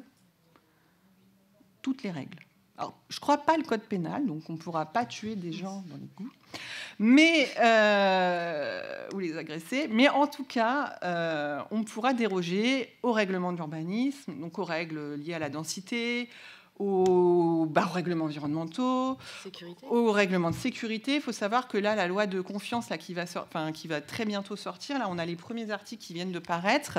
Au nom de la confiance réciproque et de l'innovation, etc., beaucoup maintenant de maîtres d'ouvrage vont pouvoir déroger à énormément de règles de la construction, notamment la sécurité incendie. Je vous rappelle que l'année dernière, une tour en Angleterre a brûlé et a fait 73 morts, justement au nom de la confiance. Parce qu'en Angleterre, ils l'ont déjà fait. Nous, on aime bien appliquer les lois pourries des autres pays dont on a vu que ça ne marchait pas. C'est un truc où on est extrêmement fort. Donc voilà, donc c'est assez terrible. Donc voilà. Je ne vais pas revenir, je voulais parler du construire mieux, plus et moins cher. Je vais revenir sur l'aspect qualitatif. Je suis quand même architecte, donc vous attendez peut-être ça. C'est vrai qu'on peut s'inquiéter effectivement sur les difficultés, enfin les facilités que vont avoir, les non-facilités que vont avoir la plupart d'entre nous à se loger s'ils souhaitent rester en zone tendue, hein, parce que leur travail se trouve en zone tendue avec cette loi. Et aussi, on va pouvoir se poser des questions sur la qualité. En tout cas, nous les architectes, on se pose énormément de questions parce qu'on se demande pas, d'ailleurs, on sait. Vous voyez bien qu'on a décidé de confier au privé massivement l'aménagement du territoire. Ça marche pareil avec la réforme de la SNCF, d'ailleurs. Et nous, on sait très bien que c'est pas le privé qui sait porter la qualité et l'innovation. Parce que la qualité et l'innovation, qu'on le veuille ou non, ça coûte cher et ça rapporte rien. Donc, et c'est normal, et c'est pas grave, c'est comme ça. Et qu'il y a vraiment à s'inquiéter, c'est-à-dire que beaucoup de gens pouvaient critiquer les grandes barres et les grandes tours qui ont été construites dans les années 60 et 70. D'abord, elles avaient le mérite d'exister à une époque où c'était quand même compliqué. Voilà. Et deuxièmement, moi, pour avoir fait des comparatifs, les grandes tours des années 60 et 70, c'est des passoires énergétiques, c'est ce que vous voulez, c'est moche, c'est tout ce que vous voulez. N'empêche que quand on va dans les logements, ils sont plus grands, ils sont parfois d'une double orientation. Ils ont une vraie cuisine, ils ont un vrai séjour. Voilà. Et quand vous logez dans du logement de promoteur qui a été acheté par votre bailleur social en vente en état futur d'achèvement, vous avez un logement qui est mono-orienté, qui est plus petit, qui est plus cher, parce qu'il est bien isolé, au polystyrène expansé, je ne sais pas quoi, qui a une cuisine de 3 mètres carrés à l'intérieur d'un séjour de 15 mètres carrés, qui est finalement pas beaucoup mieux isolé phoniquement que votre logement dans votre tour, mais en tout cas, ça, c'est sûr que vous allez le payer beaucoup plus cher. Donc, on voit bien que la qualité, en tout cas, la qualité et le bien-être des concitoyens n'est pas la préoccupation du gouvernement. Et ça, c'est sûr. Alors, je vous ferai une petite citation de mon président de l'Ordre des architectes justement sur ce sujet, parce que je trouve qu'il est dans Bâti Actu le 10 août. Il a dit un truc, moi, je trouve qu'il résume assez bien le truc. Voilà, il dit « Ce pays compte aujourd'hui des métropoles qui se développent très vite et une désertification des zones rurales accélérée par les stratégies de restructuration et de concentration des services publics dans les grandes villes. Les hôpitaux ferment, les organismes HLM vont également être regroupés. Tout cela ne participe pas à une gestion équilibrée des territoires. » Parce que il faut être assez clair. Quel va être le pouvoir et le poids des locataires à l'intérieur d'usines à gaz que nous propose la loi Elan? Quel va être voilà, à partir du moment où déjà on n'est plus un service public, déjà on a changé d'objectif, en plus on est très gros. Quel pouvoir va avoir les locataires dans la représentativité sur aucun. Voilà. Et puis moi, je voudrais quand même revenir aussi, et après je conclurai sur la mobilisation, sur cette affaire de parcours résidentiel. Parce qu'il y en a beaucoup qui disent, bah oui, le logement social, ça marche pas, parce que les gens, ils veulent pas partir de leur logement. Alors, il y en a, ils disent ils veulent pas partir parce que c'est des méchants, ils veulent pas partir, ou alors ils veulent pas partir parce que les pauvres ils peuvent pas, mais ils aimeraient bien, mais ils peuvent pas. Bon, déjà d'une, pourquoi partir de son logement HLM? Ça, c'est une idée reçue très particulière. Pourquoi c'est mal de vivre toute sa vie dans un logement HLM? Et pourquoi ça serait bien de s'endetter toute sa vie auprès d'une banque pour acheter un petit pavillon, un petit appartement? Moi, je juge pas. Chacun fait ce qu'il veut. Simplement, il y a depuis de nombreuses années un matraquage des gouvernements et des médias qui dit que le rêve, c'est d'être propriétaire. Donc le rêve, ça serait d'être endetté et d'acheter son petit appartement. On parlait de mobilité. Aujourd'hui, quand on est en zone tendue, si on arrive à acheter son logement, ben, on n'a pas intérêt à changer de boulot, hein, parce qu'on ne peut pas... Il va falloir rester là et se taper des heures de transport et... Le vrai problème de la mobilité dans le parc social, c'est qu'il n'y a pas assez de logements. La Fondation Abbé Pierre, elle le dit tous les ans. Il manque 1 million de logements. Voilà, il manque à peu près. C'est ça, hein, voilà. Grosso modo, il manque 1 million de logements. Et ça fait des années qu'il manque 1 million de logements. Point. Et les gouvernements essayent par tous les moyens et toutes les ficelles et tout, et ils tournent le truc dans tous les sens pour nous pousser à gérer une pénurie. Bon, là, avec la loi Elan, on ne gérera plus de pénurie, il n'y aura plus de pénurie à gérer, donc ça sera très tranquille. Parce que quand on dit le DALO, c'est formidable, etc., mais le DALO, c'est typiquement une loi de gestion de la pénurie. Si vous n'avez pas de logement, vous allez pouvoir remettre les gens sur le dessus de la pile en permanence. Ça sert absolument à rien. Et on va nous expliquer que c'est de la faute à la mamie qui ose rester cette saleté dans son 5 pièces, toute seule. Non, mais parce que c'est ça. Hein. Alors qu'en plus, elle a osé hériter d'une petite maison en Charente et qu'elle y est 3 mois par an et qu'il y a une vacance incroyable. Parce qu'il y a des bailleurs sociaux qui pistent les personnes âgées pour vérifier s'ils sont toute l'année dans leur logement. Je veux dire, c'est d'où le gouvernement... On ne met pas assez d'argent public dans une gestion de politique de de l'habitat. Et en plus, on va dire que c'est la personne âgée ou, voilà, qui est responsable de ça. Non, elle n'est pas responsable de ça. Évidemment que la petite mamie, c'est difficile psychologiquement de quitter le 5 pièces dans lequel on a élevé tous ses enfants pour en plus aller dans un 2 pièces plus petit et plus cher. Elle n'est quand même pas débile, hein. Je veux dire, elle ne va pas y aller. Voilà. Donc, il y a quand même quelque chose d'assez particulier dans la manière dont les médias et les gouvernements expliquent, en tout cas, abordent la question du logement, et particulièrement du logement public. Voilà, moi je vais terminer quand même, parce qu'on vous a bien plombé. Vous puissiez poser des questions. Vous puissiez poser des questions. Mais voilà, juste sur une petite note d'espoir, on vous a bien plombé en disant que c'est la catastrophe, que voilà. Mais n'empêche que la loi Elan, elle a quand même fait l'unanimité contre elle. Qu'il y a énormément d'organisations qui soient professionnelles dans ma profession. Je ne vous ai pas dit pourquoi on n'était pas content, parce que ça ne vous intéresse pas. Voilà. On n'est pas content parce qu'en plus, on s'intéresse à vous, puis on travaille pour vous, donc ça nous intéresse aussi.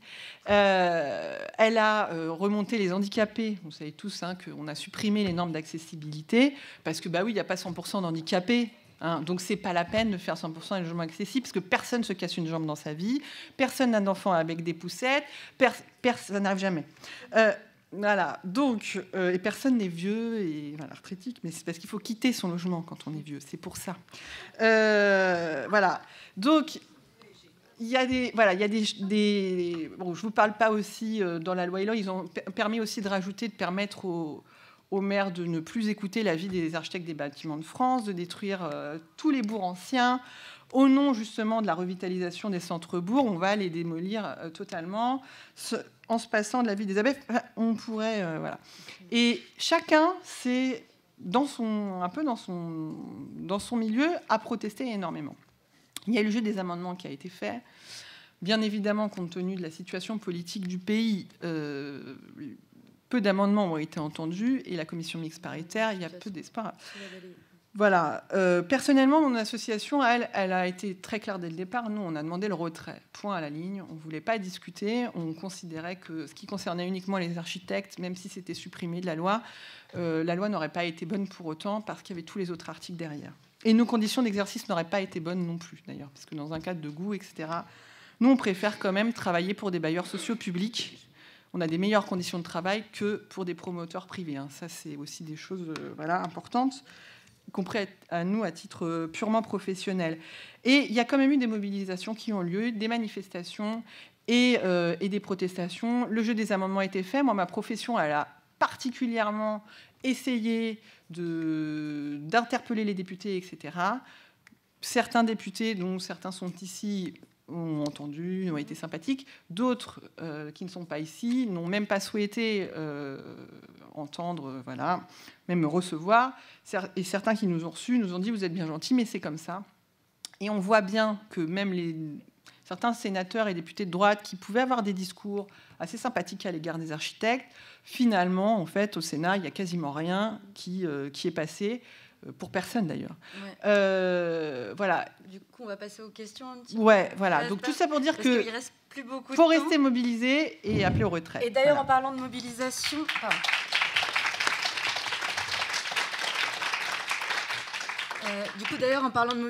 effectivement, on appellera à manifester le 12 septembre, puisque c'est le passage de la loi en commission mixte paritaire. Et du coup, il y aura un appel qui sera lancé justement avec stop, ou le retrait de la loi est là. On va passer aux questions de la salle. Donc, je suis désolée, il y a beaucoup moins de temps que prévu, mais du coup... Merci. Bonjour à tous. Mon parcours m'a amenée à être élue, adjointe aux affaires sociales dans une petite commune de notre région. Et puis, les hasards de ma fonction professionnelle m'ont amenée, depuis quelques mois, à travailler dans un organisme de logements sociaux, un bailleur social, comme vous l'indiquez, donc particulièrement passionné, bien sûr, par tout ce que je viens d'entendre sur les deux volets. Plus que des questions, ce sont peut-être des réflexions que je vais faire. J'ai été très intéressée par votre évocation de la cotation. Oui, les élus, malgré tout ce qui se passe, peuvent encore faire des choses. Nous avons sur notre commune, j'ai sur ma commune, avec mes collègues élus, mis en place la cotation. C'est quelque chose qui a été une véritable révolution. Il a fallu se battre de façon extrêmement ferme contre des habitudes de « je vais voir le maire parce que je le connais bien et je vais avoir le logement ».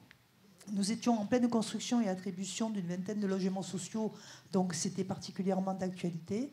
Et l'application de cette cotation de façon très ferme a permis à des gens qui, depuis pratiquement 10 ans, 15 ans sur la commune, attendaient un logement et ne l'avaient jamais parce que ils n'étaient pas du bon côté, par exemple, n'avaient jamais pu en avoir.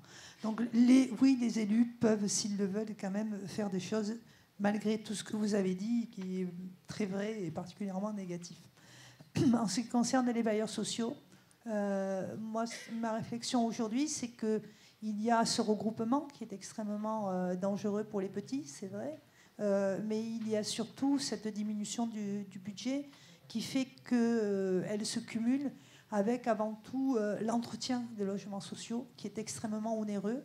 Les entreprises auxquelles il est fait appel sont des entreprises privées, bien sûr, qui pratiquent des tarifs qui augmentent sans cesse et qui font que le budget d'entretien et de réparation des logements sociaux est exorbitant. Il y a aussi tout ce qui est l'aspect assurance. Il me paraît aujourd'hui, moi, au regard de cette expérience, impensable qu'il n'existe pas en France un organisme qui gère les assurances pour les logements sociaux, parce que les tarifs pratiqués par les assurances privées sont exorbitants et conduisent les bailleurs sociaux à avoir des contrats avec des franchises qui sont elles-mêmes exorbitantes et qui les amènent à prendre en charge la plupart du coût des réparations suite aux sinistres et qui sont très très courants. Voilà. Juste un petit mot aussi sur la succession au niveau des héritages. Je voulais juste faire une réflexion sur le montant justement des droits de succession qui sont mis à la charge des héritiers. Je ne partage pas votre avis. Aujourd'hui, en France, il y a une augmentation considérable, effectivement, de la valeur du patrimoine. Vous avez des gens qui travaillent, qui gagnent 1 500, 2 000 euros par mois et qui épargnent toute leur vie, qui s'endettent toute leur vie pour avoir quelque chose à eux. Et ce quelque chose, ils essaient de le donner simplement à leurs enfants. Donc, ce que je veux dire, c'est qu'effectivement, il ne faut pas que le patrimoine qui est exorbitant puisse se transmettre comme ça. Ce n'est pas mon propos. Mais par contre, mon propos, c'est qu'il devrait y avoir une exonération qui soit conséquente et que le plafond aujourd'hui, qui a été fixé il y a très longtemps, alors que l'immobilier valait beaucoup moins cher, n'a pas été revu. Et aujourd'hui, ce que l'on taxe, ce sont des gens qui ont travaillé toute leur vie et qui sont face à une situation où leurs enfants sont obligés de vendre parce qu'ils ne peuvent pas bénéficier de cette succession pour payer les charges. Voilà. Merci. Juste pour info, parce que quand même, je vois qu'il y a des gens qui commencent à partir. Si vous le souhaitez, si vous avez des questions sur le livret logement, on sera au stand des livrets thématiques de 14h à 15h30 cet après-midi. Donc même si vous partez maintenant, vous pouvez toujours venir nous voir et poser des questions pour poursuivre le débat qu'on lance maintenant. Et puis vous avez des petits flyers avec nos coordonnées et nos contributions. Bonjour à tous. Moi, ma question elle s'adresse plus spécifiquement à Pierre Madec. Vous disiez tout à l'heure que vous n'étiez pas particulièrement issu de ce mouvement, donc ça tombe bien. Je ne vais pas m'adresser à vous de militant à militant, mais plutôt d'avocat à économiste. Vous évoquiez une mesure tout à l'heure, l'encadrement des loyers. On n'en a pas beaucoup parlé. Voilà, on le sait, c'est issu de la loi Allure de 2014 et puis de l'année dernière, je simplifie, mais ça a été annulé par les tribunaux. Et dans le cadre de la loi Elan, le gouvernement propose de la ressusciter en quelque sorte. Moi, je voulais un peu avoir votre lecture sur cette mesure. Est-ce que vous pensez que l'encadrement des loyers, c'est une mesure efficace pour lutter contre le niveau des loyers, pour le faire baisser en tout cas, et pour lutter de manière plus générale contre la spéculation immobilière, si tant est que ce soit réellement le but qu'on s'assigne? Merci. Je réponds. Oui, vas-y, enfin. Encore 2-3 autres questions. Ok. Non, mais je vais répondre rapidement. Ce qu'il faut dire, c'est qu'il y a deux types d'encadrement des loyers. Il y en a un qui est en vigueur depuis 2012, qui pose strictement aucun problème, qui est un encadrement qui est appliqué dans 28 agglomérations en France, qui encadre les loyers en évolution, c'est-à-dire qu'on dit aux propriétaires, votre loyer ne peut pas augmenter d'un montant supérieur à X%. Lui, là, il pose aucun problème. Le gouvernement a re-signé le décret en juillet. Personne n'en parle. Et ce que dit l'Observatoire des loyers en agglomération parisienne, c'est qu'il fonctionne. Donc, peut dire l'encadrement des loyers, ne serait-ce qu'en évolution, fonctionne. L'encadrement de la loi Allure, il avait un autre objectif que uniquement encadrer l'évolution des loyers. C'était premièrement une chasse aux loyers dits abusifs, c'est-à-dire que vous ne pouviez pas dépasser, vous regardiez ce que dit le marché en termes de loyer et vous ne pouviez pas dépasser un certain pourcentage de ce que disait le marché, donc c'est lutte contre les recours abusifs. Et le deuxième objectif, c'était aussi du coup la convergence des loyers, c'est-à-dire que je citais tout à l'heure le chiffre de 40% il y a des gens qui payent 40% de moins que d'autres juste parce qu'ils sont là depuis très longtemps. L'un des objectifs de l'encadrement des loyers en niveau, celui de la loi Allure, c'était de parvenir à cette convergence. Sur ces deux objectifs, on peut difficilement être en désaccord. C'est-à-dire que la chasse aux loyers abusifs et la convergence des loyers, c'est plutôt deux bons objectifs. On n'a pas le recul nécessaire pour évaluer la mesure à Paris et à Lille, parce qu'il n'a pas été en application assez longtemps. Mais en tout cas, les objectifs sont louables. Certains, dont je ne vous dirai pas si je fais partie ou pas, mais certains diraient que ça ne va pas assez loin. Certains pourraient dire que, et Cécile Duflot le dit elle-même, que c'est une limitation de vitesse sans radar, c'est-à-dire que vous mettez des panneaux, mais vu qu'il n'y a pas de sanction, la mesure ne sert pas à grand-chose.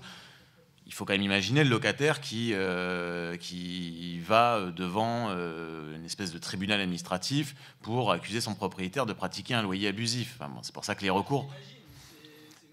Bon, bah...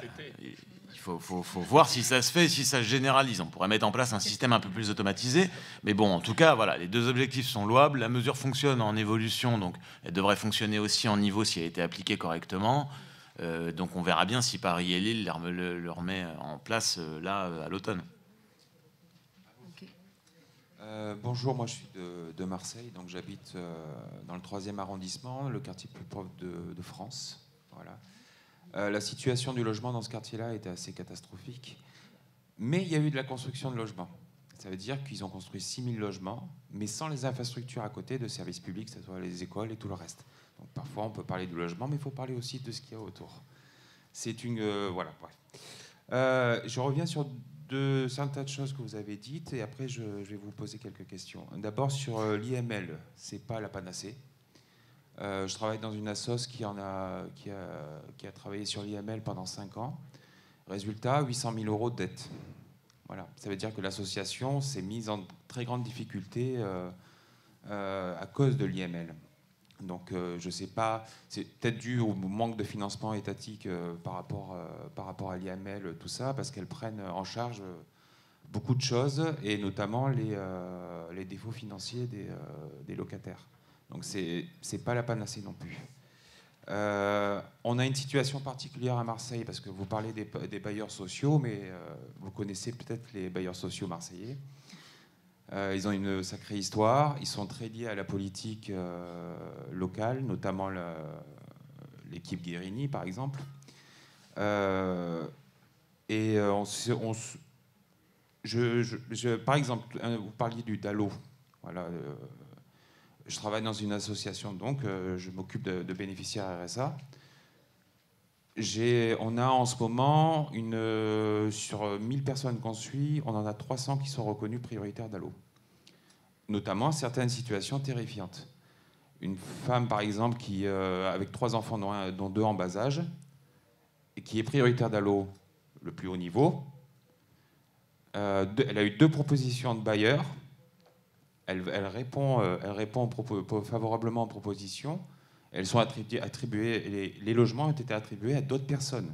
C'est pour ça que je vous dis que les bailleurs sociaux, comme 13 Habitat, Marseille Habitat, parfois ils font des propositions pour répondre à la loi, mais en fait ils attribuent les logements à qui ils veulent. Alors que normalement la loi leur impose de le faire.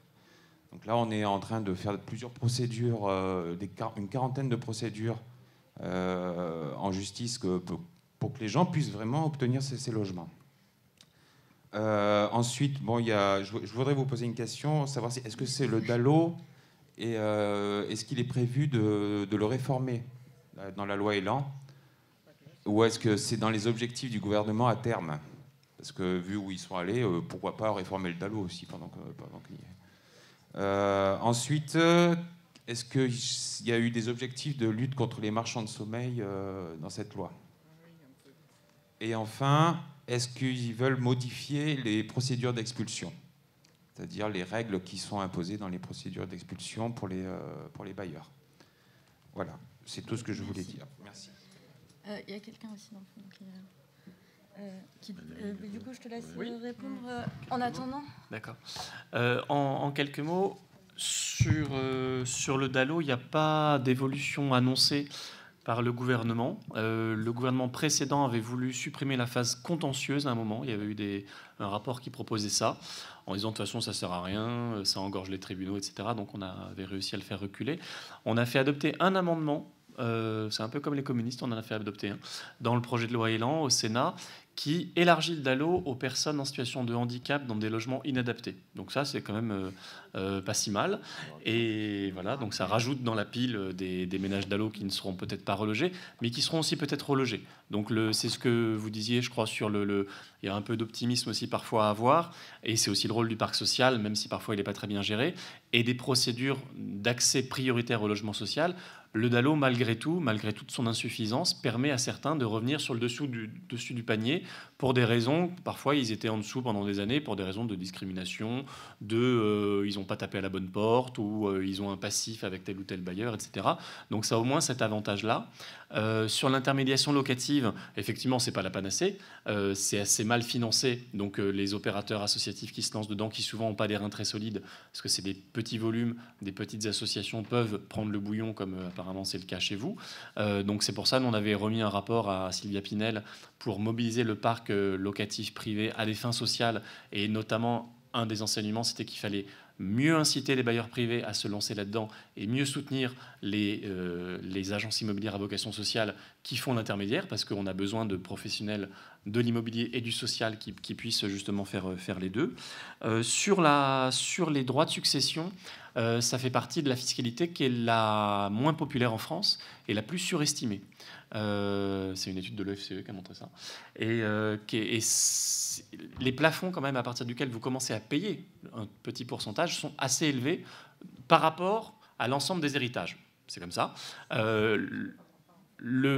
Combien 100 000. En fait, 100 000 euros, vous êtes dans les très gros héritages. 100 000 euros, enfin, je vous le dis. C'est comme ça, par enfant. Non, mais vous pouvez penser que c'est pas beaucoup, mais en moyenne, c'est beaucoup. Voilà. Et il y a des donations qui sont possibles tous les 15 ans auparavant. Donc, au final, quand on a un petit patrimoine, on peut le transférer à ses enfants, pour peu qu'on soit un peu organisé, de manière sans payer aucune taxe. Après, quand on a un patrimoine moyen ou important, on paye un peu de taxes. Patrimoine très important, on commence à en payer un peu plus, mais pas suffisamment. Le taux d'imposition, c'est 5%. C'est 5% en moyenne. Franchement, pour des revenus que vous n'avez pas obtenus par le travail, c'est pas énorme, 5% en moyenne. Voilà. Moi, je dis qu'on pouvait passer à 5,5%. Ça permet de sortir 1 milliard d'euros pour aider les personnes qui sont à la rue pour trouver un logement. Mais c'est mon opinion et on n'est pas obligé de la partager. C'est un débat purement politique. C'est pas du tout un débat d'économiste. Enfin, aussi. Mais voilà, pardon, excuse-moi. Sur la prévention des expulsions locatives, ça n'a pas beaucoup évolué dans le projet de loi Elan, mais parce qu'il y a déjà un deuxième plan de prévention des expulsions locatives qui a été adopté après le premier du quinquennat précédent, qui est assez complet pour aller le plus en amont possible pour prévenir les expulsions locatives. Le problème, c'est que ça ne suffit pas du tout à enrayer le flux des expulsions. Maintenant, il y a à peu près de 16 000 expulsions de ménages avec le concours de la force publique par an, parce qu'il y a un décalage entre les loyers et les revenus des personnes qui s'est accru avec la crise économique, et les pouvoirs publics mettent moins d'argent qu'avant pour indemniser les bailleurs, pour éviter les expulsions. Et donc au final, même pour des ménages DALO, il y a des expulsions qui sont en augmentation. Là on le voit depuis notamment le dernier quinquennat, il n'y a plus vraiment ce mini tabou qui était de éviter l'expulsion des ménages prioritaires DALO, donc ça c'est assez inquiétant. Sur les marchands de sommeil, il y a des choses qui évoluent dans le projet de loi Elan, plutôt dans le bon sens. Alors, de Normandie, on a fait des tonnes en disant qu'il allait traiter les marchands de sommeil comme des trafiquants de drogue. Bon, c'est assez rhétorique, on va dire, mais ils augmentent les sanctions malgré tout. Ils permettent davantage de saisir les biens immobiliers. Tout le problème étant, encore une fois, d'arriver à faire condamner un marchand de sommeil. Et pour ça, c'est pas que des textes de loi, c'est du travail de terrain, des associations, dont la Fondation Pierre en a fait condamner au pénal un marchand de sommeil parisien. Mais c'est quasiment 10 années d'accompagnement qui ne sont pas financés financé par la puissance publique. Tout ce qui est action contentieuse, accès au droit, qui est mis en œuvre par les associations et très peu par les pouvoirs publics, c'est pas financé, donc c'est fait par des associations militantes ou des fondations financées par la générosité publique, donc c'est pas suffisant. On est face à des publics très précaires, très vulnérables, face à des marchands de sommeil qui ont un pouvoir direct sur ces personnes-là, et donc si c'est juste des textes de loi, évidemment, ça marchera pas pour suffire.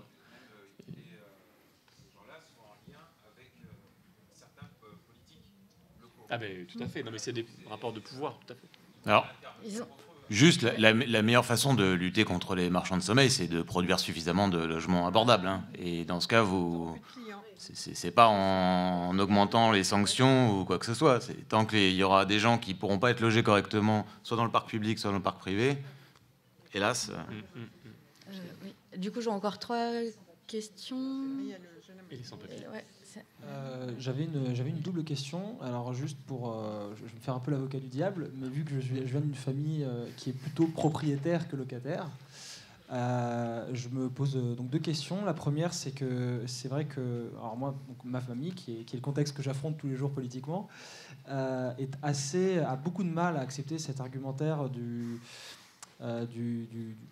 HLM et ressent, je ne dis pas que je partage, ressent vraiment une injustice dans le fait qu'ils payent des loyers, ils sont plutôt à Paris, très élevés, pas pour des logements extrêmement confortables.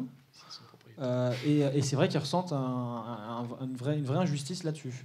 Donc ça, c'est une première chose. Quel est l'argumentaire pour opposer à ça? Parce que c'est assez particulier. Est-ce que c'est un problème de communication parce qu'ils ne voient pas assez que les situations des gens qui sont en HLM sont diamétralement opposées à leur? Je ne sais pas. C'est vraiment une question ouverte là-dessus.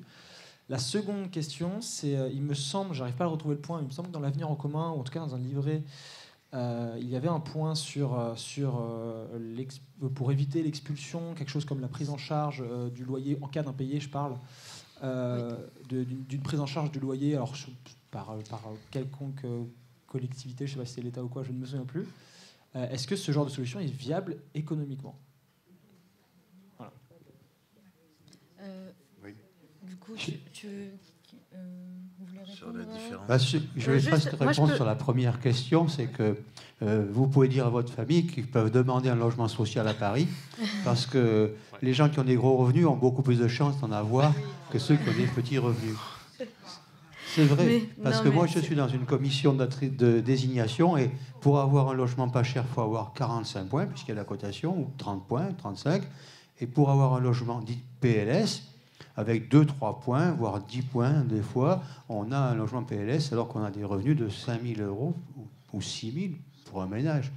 Voilà, donc là, la distorsion de l'offre joue en faveur des gens qui ont les moyens. Voilà. Moi, je laisse la parole à la table pour les autres questions. Je trouve que la réponse est un peu, en effet, exagérée. Moi, je vais poser une question pour répondre à la question. C'est-à-dire que, en effet, quand vous payez 40 € le mètre carré pour un logement qui ressemble, en fait, à peu près au logement qui est à côté, enfin, ou de l'immeuble qui est à côté, qui serait à 12 ou 15, vous pouvez considérer que c'est scandaleux. Mais est-ce que le problème, il vient du logement qui est à 12 ou 15, ou est-ce qu'il vient du logement qui est à 35, quoi ? On peut penser que le problème vient plutôt du fait qu'il y ait du logement qui soit très très cher, et que donc il faut réussir à produire suffisamment de logements abordables pour que votre famille paye un loyer moins cher plutôt que d'augmenter ce que fait un peu au final le gouvernement en produisant moins de logements sociaux, mais plutôt que de dire que le problème vient de ceux qui payent un logement pas très cher. Il faut regarder aussi les taux d'effort dans le parc social qui au final ne sont pas si faibles que ça. Et sur la partie, rapidement, sur la partie garantie, effectivement, ça a été en plus un des amendements qui étaient proposés. Et c'était dans le livret logement, c'est ce qu'on appelle la garantie universelle et obligatoire pour les impayés de loyer. Et donc effectivement, ça peut fonctionner comme un modèle, un peu sur le même modèle que la sécurité sociale, mais la sécurité sociale après, tout au début, plus maintenant, plus celle qui est maintenant. Et actuellement, il y a un système qui s'appelle Visal, mais qui s'adresse uniquement à des populations ciblées, qui sont par exemple les jeunes de moins de 30 ans ou... Oui, mais justement, et donc c'est dans nos propositions, et c'était une des propositions d'amendement. Et donc oui, c'est viable économiquement. Il n'y a pas de... Oui, Je dois dire que je regrette énormément d'avoir été en retard parce que j'ai loupé beaucoup de choses et que les détails que vous avez donnés sur la loi Elan m'auraient beaucoup intéressé. J'ai toujours admiré le travail de la Fondation l'Abbé Pierre qui fait un rapport extraordinairement intéressant et agit sur les communes, a agi notamment sur la ville de Paris.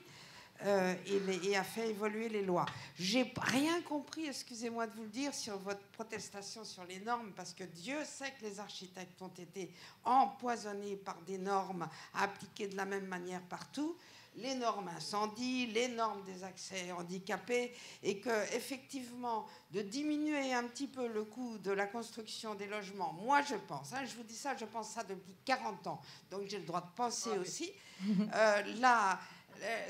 ça a été un cauchemar pour beaucoup d'architectes, et d'alléger un peu cette contrainte des normes, ça ne peut pas faire de mal, parce qu'effectivement, il n'y a pas 100% d'handicapés, même si les poussettes peuvent entrer quand même dans les ascenseurs. Moi, j'ai assez fait d'entrée de poussettes. Un ascenseur. Oui. Pour un ascenseur, déjà. Bon, non, mais attendez, là-dessus, je ne voulais pas parler de ça. Donc nouvelle question. Parce que je veux pas. J'aurais trop de choses à dire sur tout ce que vous avez dit, y compris beaucoup de choses avec lesquelles je suis d'accord. Mais j'ai une question toute bête, moi. J'habite, contrairement à monsieur qui habite dans le 3e arrondissement, la Belle de Mai, un des quartiers effectivement les plus pauvres de France. Moi, j'habite un des quartiers les plus riches de France, puisque j'habite dans le 4e arrondissement à Paris. Et moi, mon problème, c'est que on ne peut plus se loger. Et ça, vous le savez. Et surtout, et c'est du fait, non pas de la mairie de Paris, parce qu'il y a des mairies qui sont insupportables concernant les logements sociaux, mais la mairie de Paris fait quand même des logements sociaux. On est passé de 4% à 14% dans le 4e arrondissement. C'est absolument sensationnel, grâce d'ailleurs à Yann Brossin en grande partie, mais avant à Manot. D'ailleurs, j'ai une question. Après tout, comment ça se fait qu'ils soient obligés d'obéir à l'État puisqu'ils sont présidents de l'office HLM? Il y a quelque chose que je ne comprends pas. Mais ma question, donc je ne vais pas revenir sur tout ce que vous avez dit, mais ma question, c'est comment lutter contre la spéculation foncière? Voilà ma question. Voilà ma question, auquel je trouve personne ne m'a jamais répondu. Après, on pourrait faire une conférence sur le sujet. Voilà, parce que construire des logements sociaux, d'abord, effectivement, il faut acheter, et ça, les bailleurs le font quand même grâce aux communes. Mais comment lutter, comment faire autrement que par le logement social pour lutter sur la spéculation foncière? Quelle est la solution? Je demande ça aux économistes. Quelle est la solution? Et ce ne sera pas notre économiste qui va répondre. C'est pas une économiste qui va répondre. Moi, j'aurais plein d'idées pour lutter contre la spéculation foncière qui sont liées à la propriété individuelle, par exemple. Mais en tout cas, on pourra en discuter une autre fois, peut-être une autre table ronde, ça aurait été extrêmement intéressant. En revanche, je sais que la loi actuellement, elle ne va pas lutter contre la spéculation foncière, elle l'aggrave. Voilà. Et bien déjà, comment lutter? On appelle au retrait de la loi Elan pour ne pas aggraver la situation, madame. Déjà, c'est la première chose. Et par exemple, la maire de Paris, Yann Brossin, qui sont si parfaits que ça, par exemple, il pourrait largement dire de demander le retrait de la loi Elan. Parce que même s'ils sont très puissants, même s'ils ont des gros offices et ils sont des gros bailleurs et qui pensent qu'ils vont pouvoir faire leur petite politique dans leur coin, à force de se faire... D'abord, ils ont tout voté et ils votent aussi des budgets d'austérité comme le gouvernement l'impose et ils votent la contractualisation avec la métropole. Et je pourrais continuer comme ça et en faire des caisses. Mais il est vrai que la mairie de Paris n'a pas d'intérêt à voir partir ses classes moyennes puisqu'elle va perdre son électorat, madame. Donc, voilà. Donc, le double discours ambigu de la ville de Paris, parce que je pourrais aussi vous parler de Réinventer Paris, qui a quand même offert un foncier parisien aux promoteurs privés dans une déréglementation totale. Ça pourrait aussi faire l'objet d'une autre conférence, mais je ne vais pas continuer, je vais m'arrêter là. Donc, moi, je pense que déjà c'est le retrait de la loi pour ne pas aggraver la situation de la spéculation foncière, premièrement. Et je voudrais quand même vous faire une petite remarque sur les normes. Moi, oui, les normes, ça fait suer. Ça fait suer tout le monde. Les contraintes, ça fait suer tout le monde. On aimerait tous pouvoir être libres, etc. Mais à un moment donné, on vit en société. Quand on construit des immeubles, il faut quand même pouvoir garantir un minimum de règles de sécurité incendie, un minimum de règles aussi. Alors accessibilité, vous n'êtes pas d'accord, c'est votre choix. N'empêche qu'il y a des gens qui sont handicapés qui seraient quand même bien contents de pouvoir avoir accès au même logement que vous et pas celui qui est au rez-de-chaussée derrière le local à poubelle. Donc, mais c'est très bien de monter les marches à pied, c'est très bon pour la santé, mais des fois, il y a des gens qui ne peuvent pas le faire.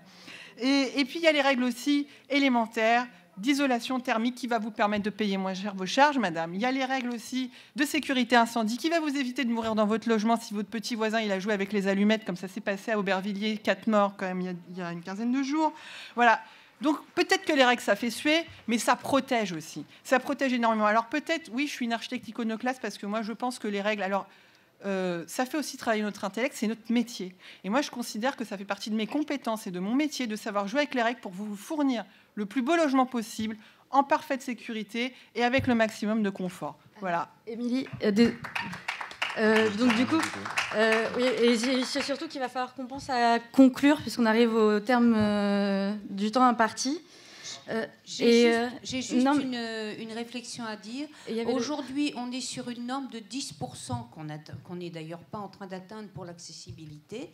Mais je voudrais juste dire, chiffre officiel, je travaille au ministère de la Santé, le pourcentage des handicapés par rapport à la population totale des gens, c'est pas 10%, c'est 14,5%. Et aujourd'hui, on est déjà en dessous du 10% de l'accessibilité. En outre de cela, madame, je voudrais vous dire une chose. Vous me voyez, j'ai l'air très très bien comme ça. Je suis quand même j'ai 63 ans, mais j'ai un poumon en moins. Et quand il faut que je monte les escaliers, je peux vous dire que j'ai du mal. Et donc la dernière question, et après on va conclure. Juste dire un mot sur la spéculation. J'ai juste un petit mot sur la spéculation. Non, on laisse poser la question. D'abord, on laisse poser la question, et premier après. Donc moi, je voulais juste vous poser une question vis-à-vis du crédit foncier, qui va être supprimé par le groupe propriétaire BPCE, Banque Populaire Caisse d'Épargne, qui l'a qualifié comme non rentable, avec 33 millions de bénéfices annuels, ce qui n'est pas grand-chose pour eux, et 2500 employés. Mais en l'occurrence, c'était le premier distributeur de prêts à caractère social, notamment les PTZ, et c'est une des conséquences, par exemple, de la suppression de l'APL accession. Donc voilà, je voulais juste connaître votre opinion. Merci. Et donc du coup, c'était la dernière question, et comme ça, je dis juste un mot sur la spéculation. Du coup, je vais juste dire un mot aussi sur les normes, parce que non, mais c'est une question en plus. Donc il faudra m'expliquer qu'un logement 100% évolutif, comme le promet le gouvernement, coûte moins cher qu'un logement évolutif, enfin qu'un logement accessible. Est-ce que c'est vraiment le cas, oui ou non? J'ai pas d'avis. Il y a certes pas 100% d'handicapés, mais il y a sûrement 100% des personnes en situation de handicap qui ont envie d'aller chez leurs copains, leur famille. Et donc c'est quand même bien aussi si les logements en question sont accessibles. Mais c'était juste une parenthèse. Sur la spéculation immobilière, il y a déjà une façon assez simple, c'est de sortir du système actuel qui fait que tout le monde a intérêt à la hausse des prix immobiliers. C'est-à-dire que vous êtes une commune, vous avez vos droits de mutation à titre onéreux, ce qu'on appelle les frais de notaire, qui sont indexés notamment sur les prix immobiliers. Donc Paris a beau dire il faut faire baisser les prix, si on fait baisser les prix à Paris, ça fait moins de rentrée fiscale. Et ça, c'est quand même un vrai souci. Et il y a 60% de ménages propriétaires occupants en France. Vous n'allez pas vous faire élire président de la République si vous dites on veut s'attaquer à la rente immobilière. Enfin, c'est très bien, ça marche bien au moment de la remise du rapport de la Fondation Abbé Pierre, mais vous n'allez pas gagner la présidentielle si 60% des ménages ont intérêt à ce que les prix immobiliers continuent à augmenter. Même s'il y a 40% des ménages qui ont plutôt intérêt à ce qu'ils baissent un petit peu. Donc sortir de cette logique de tout le monde a intérêt à la hausse des prix, ce serait un premier pas. L'outil fiscal, et j'ai parlé tout à l'heure des 70 milliards de fiscalité.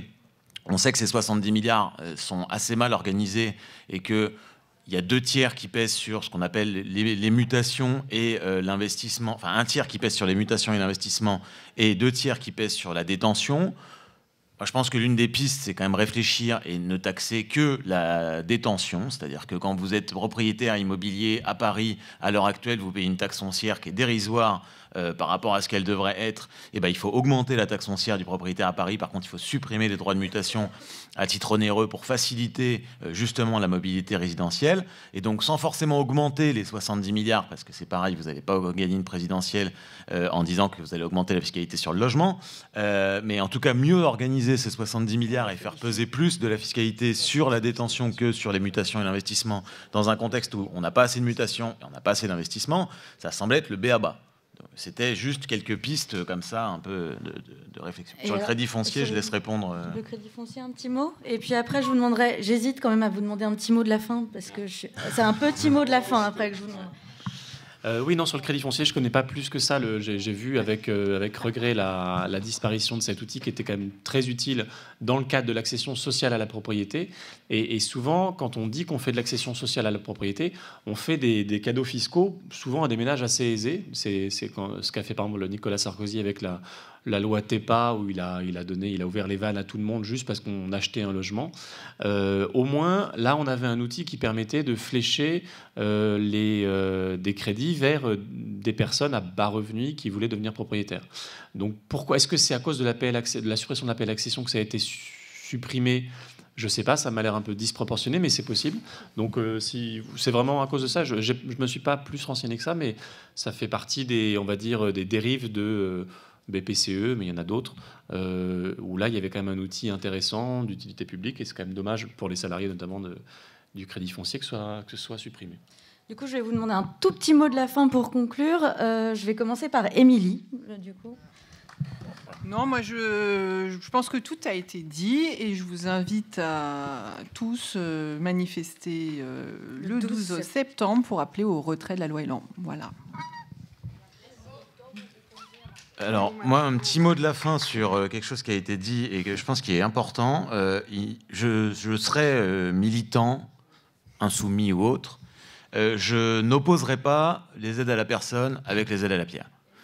Parce que c'est extrêmement dangereux. C'est ce que fait en partie le gouvernement, mais c'est aussi ce que font un certain nombre de députés de l'opposition qui expliquent, vous ne comprenez pas, c'est débile, on verse chaque année 20 milliards d'aides à la personne. Si ces 20 milliards, on les mettait plutôt dans la construction de logements abordables, on dépenserait beaucoup moins. Alors, certes, le problème, c'est que si aujourd'hui, vous faites des économies sur les aides à la personne, demain, pas après-demain, demain, les allocataires d'aide personnelle au logement verront leur niveau de vie baisser. Et potentiellement, si vous réinvestissez l'ensemble de ces économies dans la production de logements neufs, ce qui n'est pas du tout le cas actuellement, mais si vous le faites, vous verrez des logements accessibles sortir dans 4, 5, 6 ans. Qu'est-ce qui se passe pendant ce temps-là ? Donc, je serai un militant, je prendrai des gants et je ne donnerai pas du grain à moudre à ceux qui veulent s'attaquer aux aides à la personne. Vous inquiétez pas, ils n'ont pas besoin de vous, ces gens-là, ils s'y attaquent très bien tout seuls. Comme mot de la fin, ce que je disais au début, c'est que c'est une question politique et déjà donc c'est bien d'avoir fait un débat sur le logement pour la deuxième fois d'affilée à la France Insoumise. Merci beaucoup. Je pense qu'il faut continuer. Moi, ça vaut ce que ça vaut, mais on n'a pas été invité à d'autres universités d'été. Il y en a de moins en moins, mais cette année. Donc voilà, je pense que vous êtes à peu près les seuls à avoir fait un débat sur le logement digne de ce nom. C'est pas mal. Il faudrait aussi, c'est aussi un sujet politique et technique. Et ça nécessite beaucoup de travail, notamment d'élus locaux. Il y a les municipales qui arrivent bientôt. Et à la France Insoumise, j'ai l'impression qu'au niveau des grands élus parlementaires, il n'y a pas vraiment quelqu'un qui s'est emparé du sujet logement en tant que tel, quoi, où c'est le député, la députée. Stéphane Peu, il est parti communiste. Oui. Oui. Mais c'est quand même une question où il y a pas beaucoup d'investissements politiques, je vous le dis, à la France Insoumise, par des personnes qui ont accès aux médias très régulièrement, et c'est une de vos chances, c'est d'avoir des porte-voix qui ont accès aux médias. Donc ça manque, je pense, et s'il y a une commission logement ou un livret logement, c'est son rôle d'aller un peu mordre les mollets de tout le monde pour que ce soit le cas, et notamment dans le cadre des municipales, et que tous les militants qui vont se présenter mettent le logement en priorité, et notamment le logement des personnes qui n'en ont pas, même si ce n'est pas forcément électoralement très vendeur. Voilà. Du coup, je vais conclure, et justement, je rebondis complètement sur ce que tu as dit, puisque, en fait, effectivement, on a un livret logement qui est assez actif à la France Insoumise. On a eu justement le livret qui avait été rédigé, qui était très bien fait. Ça continue de vivre et c'est actif. D'ailleurs, vous pouvez en acheter là. Et c'est surtout qu'effectivement, on a beaucoup de mal, et vous vous en êtes rendu compte, le sujet du logement, c'est un sujet extrêmement dense, touffu, qui fait intervenir énormément d'interlocuteurs. Mais en même temps, moi, ce qui m'étonne toujours, c'est que c'est un sujet qui est extrêmement fédérateur. On a tous besoin d'un logement, on est tous concernés, que ce soit des propriétaires privés, les bailleurs sociaux. Enfin, ça fait vivre tout le monde, ça fait vivre le monde du BTP. Enfin, bon, voilà, c'est un sujet qui est riche et qui est extrêmement constructif, pour le coup. Et donc, justement, le livret logement, en tout cas, à la France Insoumise, est très actif. Effectivement, j'aimerais bien aussi que nos têtes d'affiche s'emparent plus de ce sujet, ou en tout cas communiquent plus sur leur action et ce qu'ils ont fait, parce que à l'Assemblée nationale, le travail qu'ils ont fait sur la loi Elan, c'est un travail vraiment de fourmi. Ils ont vraiment fait le boulot, quoi. Et donc, du coup, maintenant, il faut qu'on communique dessus et qu'on sache en parler. Voilà.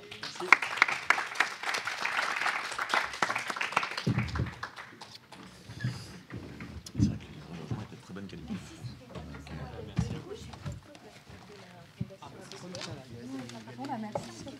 Merci à vous. Bonjour.